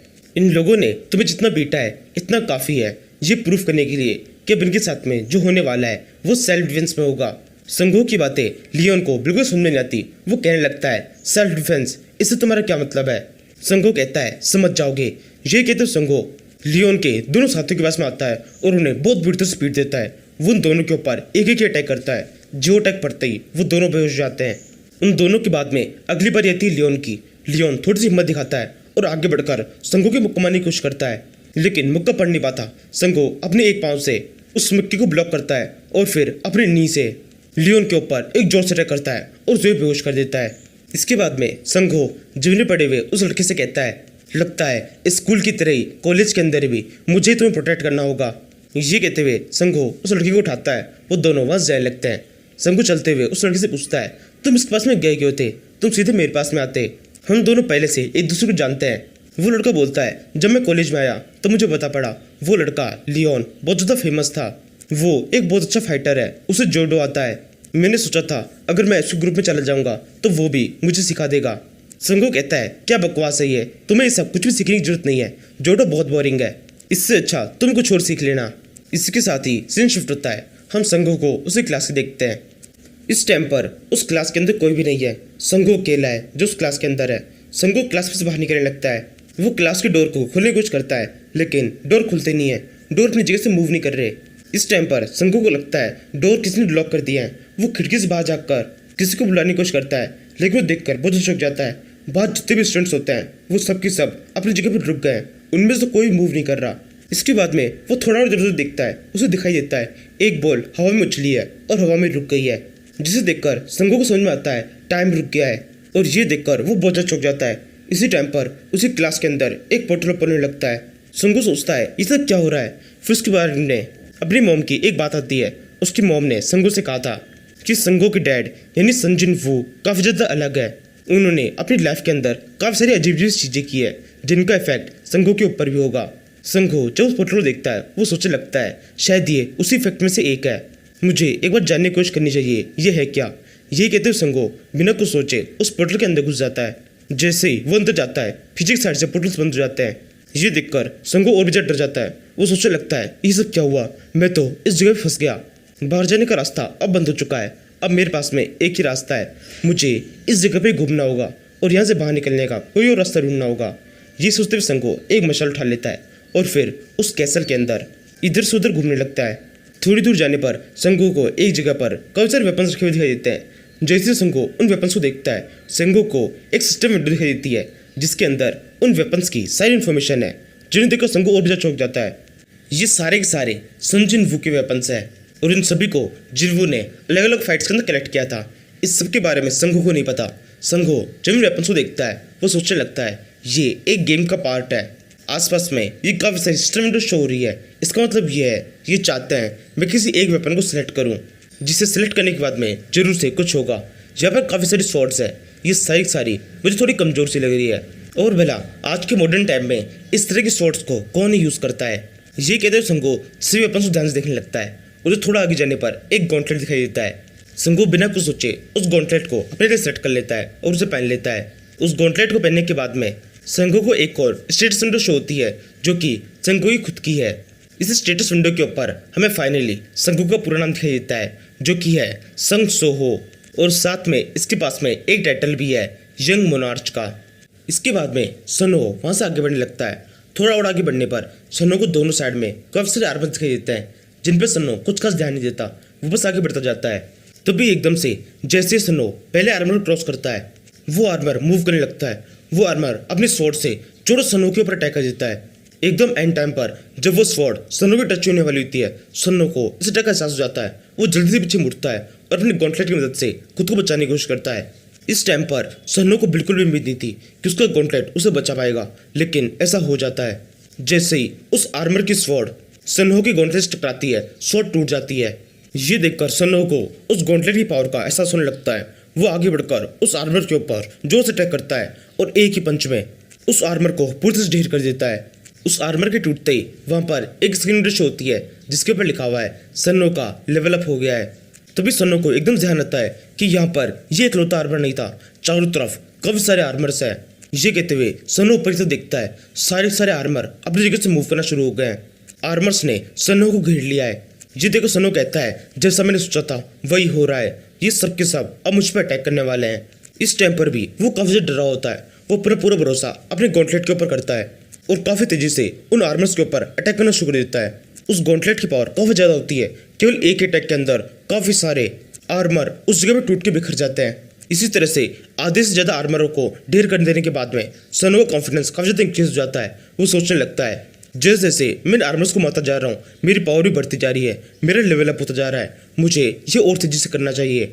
इसके बाद में सन्नो उस गॉन्टलेट के साथ साथ में अपनी फाइटिंग स्किल्स को भी यूज करने लगता है और केवल कुछ ही सेकंड्स में वहां पर जितने भी आर्मर होते हैं उन सभी को खत्म कर देता है। और उसके बाद में अपना लेवल अप चेक करता है। सन्नो का लेवल 19 हो चुका है।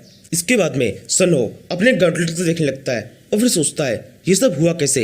मेरा लेवल स्टार्टिंग में केवल 1 था और आसपास में जितने भी आर्मर्स है इन सभी का लेवल मुझसे बहुत ज्यादा था। मैं स्टार्टिंग में इन सभी को कैसे मार पाया?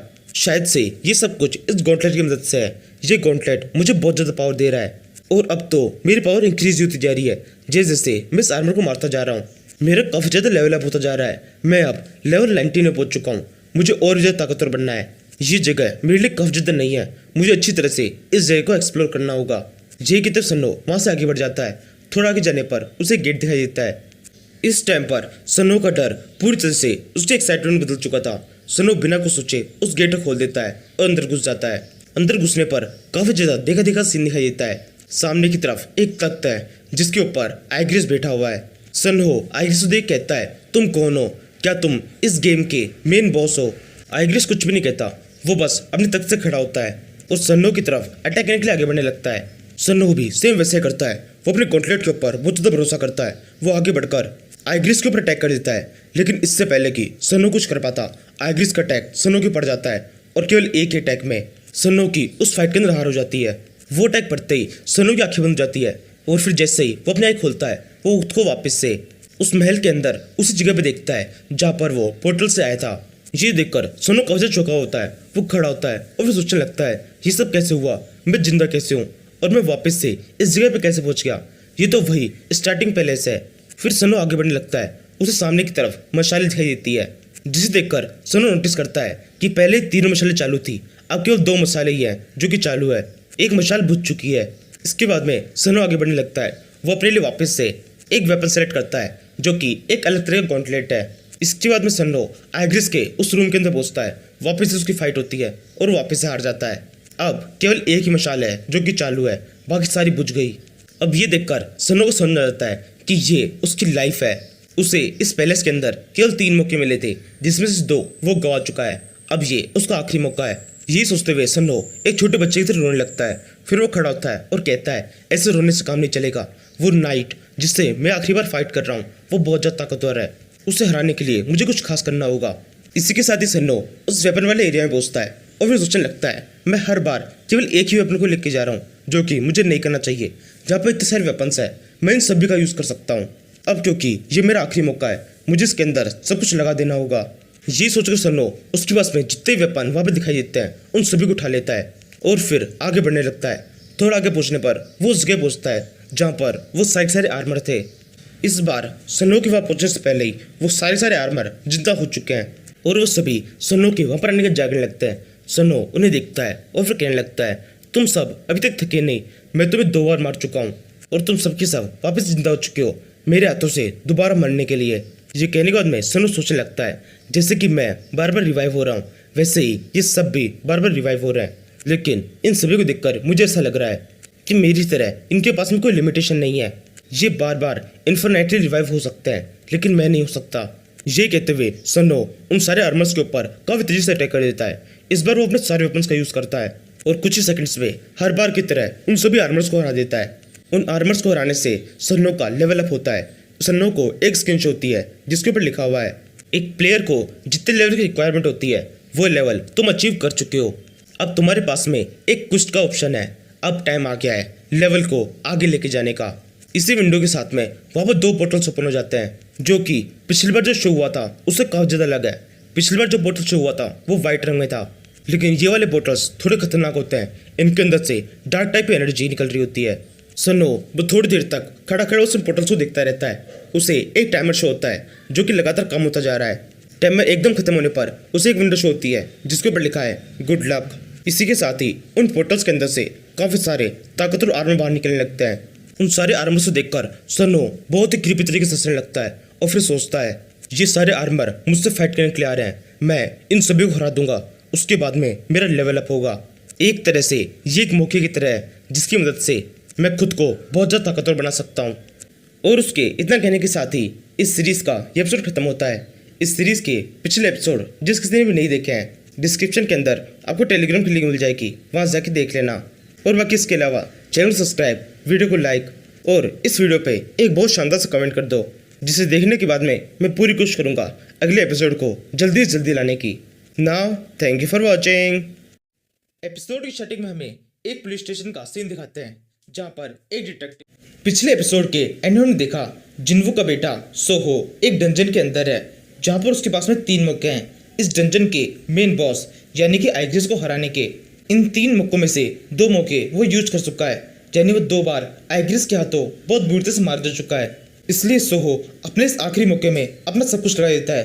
वो सारे वेपन्स जो भी उसे मिलते हैं उन सभी को उठा लेता है और ये डंजन किस तरह से वर्क कर रही है इस बारे में समझने की कोशिश करता है, जिससे उसे पता चलता है वो जितने ज़्यादा मॉन्स्टर्स को मारता जाएगा उतनी ज़्यादा उसकी पावर बढ़ती जाएगी। यानी कि इसका मतलब उसे आखिरी बार आइग्रिस के सामने जाने से पहले जितने हो सके उतने मॉन्स्टर्स को मारना होगा और अपने लेवल को ज़्यादा से ज़्यादा बढ़ाना होगा। इसी उम्मीद में सोहो उसको जितनी भी एंटिटी उस डंजन के अंदर दिखाई देती है उन सभी को मार देता है। सबको मारने के बाद में सोहो को पहली बार सिस्टम विंडो शो होती है जिसके ऊपर लिखा है आपके लिए एक क्वेस्ट एक्टिवेट किया जा रहा है, क्या आप इसे एक्टिवेट करना चाहते हैं। सोहो बिना सोचे एक्टिवेट पर क्लिक कर देता है। उसके साथ करने के साथ ही उसके आसपास में 2 पोर्टल ओपन होते हैं जिनके अंदर से और भी मॉन्स्टर्स बाहर निकलते हैं। सोहो उन्हें देखकर बहुत खुश हो जाता है और फिर कहने लगता है और मॉन्स्टर्स आ गए, अब मैं इनसे भी फाइट कर सकता हूँ और इनकी मदद से भी अपना लेवल अप कर सकता हूँ। तभी वो सभी एंटिटीज सोहो को मारने के लिए अपनी अपनी स्किल्स यूज करना शुरू करते हैं। उनमें से कुछों के पास तो मैजिक कास्टिंग की पावर होती है जिसका यूज करके वो एक बहुत बड़ा जाइंट बनाते हैं और उसे सोहो पे अटैक करने के लिए भेजते हैं। सोहो उसे देखकर बिल्कुल नहीं डरता और अपनी शील्ड को साइड फेंक देता है और कहता है मुझे इसकी जरूरत नहीं है, तुम्हें तो मैं ऐसे ही हरा दूंगा। ये कहने के बाद में सोहो उस जाइंट की तरफ जोर से कूदता है और सीधे अपनी तलवार से ही उसके ऊपर अटैक करने लगता है।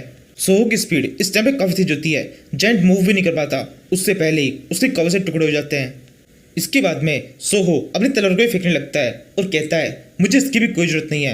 वो तलवार सीधे जाकर काफी सारे स्टेचूज को पड़ती है और उनको चीरते हुए सीधे एक दीवार में घुस जाती है। इसके बाद में सोहो अपने बो और एरो निकाल लेता है।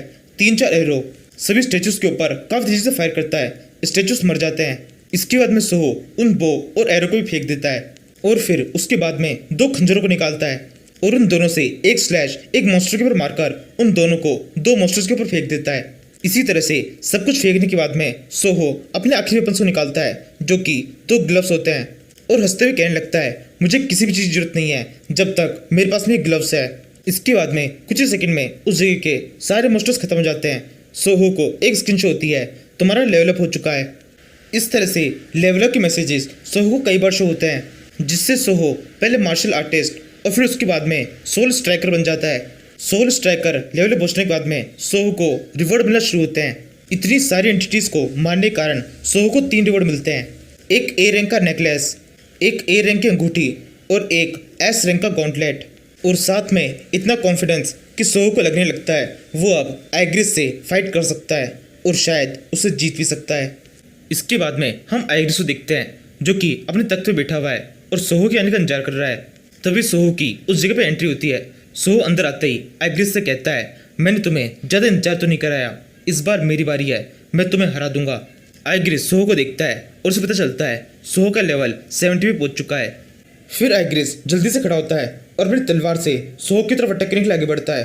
सोहो जब आइग्रिस को अपनी तरफ आता देखता है उसका कॉन्फिडेंस पूरी तरह से खत्म हो जाता है। उसके चेहरे पर एक डर दिखाई देता है, लेकिन फिर भी सोहो किसी तरह से खुद को संभालता है और उछल के आइग्रिस के इस पहले अटैक को डॉच करता है और फिर घूमकर उछलते हुए आइग्रिस के ऊपर एक मुक्का मारने की कोशिश करता है। लेकिन आइग्रिस पे अटैक करना बिल्कुल भी आसान नहीं है। आइग्रिस बड़ी आसानी से सोहो के अटैक को ब्लॉक कर लेता है। वहाँ पर एक काफी बड़ा धमाका होता है। उस जगह पर बहुत ज़्यादा धुआं छा जाता है, लेकिन फाइट नहीं रुकती। दोनों जल्दी से धुएं के एरिया से बाहर निकलते हैं और एक दूसरे के ऊपर वापस से अटैक करना शुरू कर देते हैं। सोहो इस बार इस फाइट के अंदर काफी अच्छी तरह टिक पाता है और फाइट करते हुए सोचने लगता है इतना काफी नहीं है, मुझे अपनी स्पीड और पावर और भी ज़्यादा बढ़ानी होगी, तभी मैं इसको हरा सकता हूँ। तभी आइग्रिस सोहो के ऊपर अपनी एक स्लैश वेव मारता है, जिसे सोहो अपने गॉन्टलेट से रोकने की कोशिश करता है। स्लैश वेव तो किसी तरह से ब्लॉक हो जाती है, लेकिन उस वेव का फोर्स बहुत ज़्यादा होता है, जिससे सोहो जोर से हवा में उछल जाता है और एक पिलर की जगह टकरा जाता है। इस टाइम पर भी सोहो अपनी टैक्टिक्स यूज करता है और उस पिलर को ही कस से पकड़ लेता है और वहीं पर लटक जाता है। फिर आइग्रिस खुद सोहो की तरफ भागता है और उसके ऊपर अपनी तलवार से अटैक करना शुरू करता है। सोहो और आइग्रिस दोनों एक दूसरे के ऊपर गुत्थम गुत्था हो जाते हैं। दोनों एक दूसरे पर अटैक करते हैं और एक दूसरे के अटैक को लगातार ब्लॉक करते जाते हैं। फाइट के टाइम पर आइग्रिस सोचता है तो यह है यंग मोनार्च की पावर, लेकिन अभी भी इस पावर से मैं पूरी तरह संतुष्ट नहीं हूँ। ये अभी तक अपने 100% पे नहीं पहुँच पाए। वहीं सोचने लगता है इसकी पावर बहुत ज़्यादा है। बाकी के सोल्जर्स जिनसे मैं अभी तक लड़ रहा था वो तो इसके सामने कुछ भी नहीं है। भले ही वो मेरे सामने इन्फाइनाइट बार आ रहे थे, लेकिन वो इन्फाइनाइट बार आकर भी इस एक के बराबर नहीं कर सकते। ये ब्लैक सोल्जर तो एकदम ही अलग लेवल पर है, जिसे मैं बिल्कुल भी इमेजिन नहीं कर सकता। वैसे देखा जाए तो मैं तो इस जे को भी इमेजिन नहीं कर सकता। इस जे को देखकर मुझे बिल्कुल समझ में नहीं आता ये क्या है। क्या ये कोई गेम है? अगर ये एक गेम है तो मुझे समझ में नहीं आता इस गेम के रूल्स क्या हैं, क्योंकि इस गेम की स्टार्टिंग में मेरा लेवल केवल 1 था। उसके बावजूद भी मैं अपने इस ताकतवर लेवल के काफ़ी सारे मॉन्स्टर्स को आसानी से हरा पा रहा था। उन सभी को मारने के बाद तो मेरा कई बार लेवल अप हुआ है। उन सभी को मार के मैंने अपना लेवल 70 तक पहुंचा दिया था। और यहाँ पर इस ब्लैक सोल्जर से भी मैं काफ़ी देर से फाइट कर रहा हूँ, जिससे भी मेरा काफ़ी लेवल अप हुआ है। मेरी power, speed, energy, attack in सब के अंदर काफ़ी इंक्रीमेंट आया है। जहाँ तक मुझे लगता है मेरा लेवल लगभग 110 के आसपास होगा। यही सोचते हुए सोहो को पता नहीं कैसे एक मौका मिल जाता है आइग्रिस के ऊपर अटैक करने का, जिसे सोहो बिल्कुल सही तरीके से यूज़ करता है। वो उसके पेट पर एक जोर से मुक्का मारता है। मुक्का पड़ते ही आइग्रिस जमीन पर गिर जाता है। जमीन के ऊपर क्रैक पड़ जाते हैं, लेकिन आइग्रिस हार नहीं मानता। वो जल्दी से उठता है और वापस से सोहो पर अटैक करने की कोशिश करता है, लेकिन आइग्रिस के ठीक तरह समझने से पहले ही सोहो वापस से आइग्रिस के ऊपर एक और मुक्का मार देता है। और इस वाले मुक्के में पहले वाले मुक्के से भी ज़्यादा जान होती है। मुक्का पड़ते ही आइग्रिस वापस से जमीन पर गिरता है, लेकिन इस बार जमीन पर दरार नहीं पड़ती, जमीन ही टूट जाती है।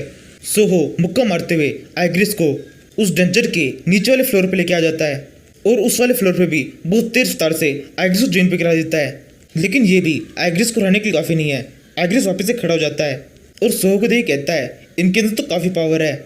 इस फाइट को करके मुझे इतना पता चल चुका है इनका पोटेंशियल बहुत ज़्यादा शानदार है। टैक्टिक्स और टैलेंट तो इन्हें बचपन से ही मिले हैं, और साथ ही साथ इनकी बॉडी के अंदर काफ़ी ज़्यादा डिवाइन एग्जिस्टेंस है। लेकिन यहाँ पर एक दिक्कत है, इन्हें पता ही नहीं है इनके पास में इतनी ज़्यादा पावर है।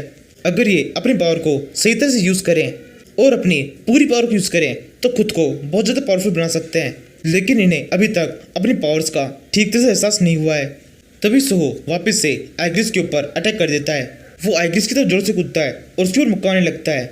तभी आइग्रिस चिल्लाए कहता है यंग मोनार्च आप जीते, मैं अपनी हार मानता हूँ। लेकिन सोहो को ये बात ठीक से सुनाई नहीं देती। वो अपने फुल मोमेंटम में होता है, वो खुद को रोक नहीं पाता और आइग्रिस को मुक्का मारने के लिए आगे बढ़ता जाता है। आइग्रिस खुद ही सही टाइम पर वहाँ से गायब हो जाता है और सोहो का मुक्का आइग्रिस की बॉडी से आर पार निकल जाता है। इसके बाद में सोहो काफी ज़्यादा खुश हो जाता है। वो जोरों से चिल्लाने लगता है आखिरकार मैं जीत गया, इस फाइट के अंदर मेरी जीत हुई, मैंने उसे हरा दिया है। इसके बाद में सोहो को बहुत सारे लेवलों के मैसेज शो होते हैं, जिनके ऊपर सोहो बिल्कुल ध्यान नहीं देता। इसके बाद में सोहो देखता है थोड़ी दूरी पर एक पोर्टल ओपन हुआ है, जिसके अंदर से कुछ भी बाहर नहीं आ रहा। सोहो खुद उस पोर्टल के पास में जाता है और पोर्टल के अंदर घुस जाता है। इस पोर्टल से सोहो किसी अजीब जगह पहुंच जाता है, जहाँ पे सामने की तरफ एक बिल्डिंग होती है जो कि आग में जल रही है। सोहो को समझ में नहीं आता ये सब कुछ क्या है। तभी सोहो पीछे मुड़ देखता है। पीछे सोहो को 3 मुंह वाला एक बड़ा सा कुत्ता दिखाई देता है, जिसका नाम है सेरबस। ये दोनों के दोनों एक दूसरे को घूरते रहते हैं और यहीं पर इस सीरीज का ये एपिसोड खत्म होता है। Thank you for watching.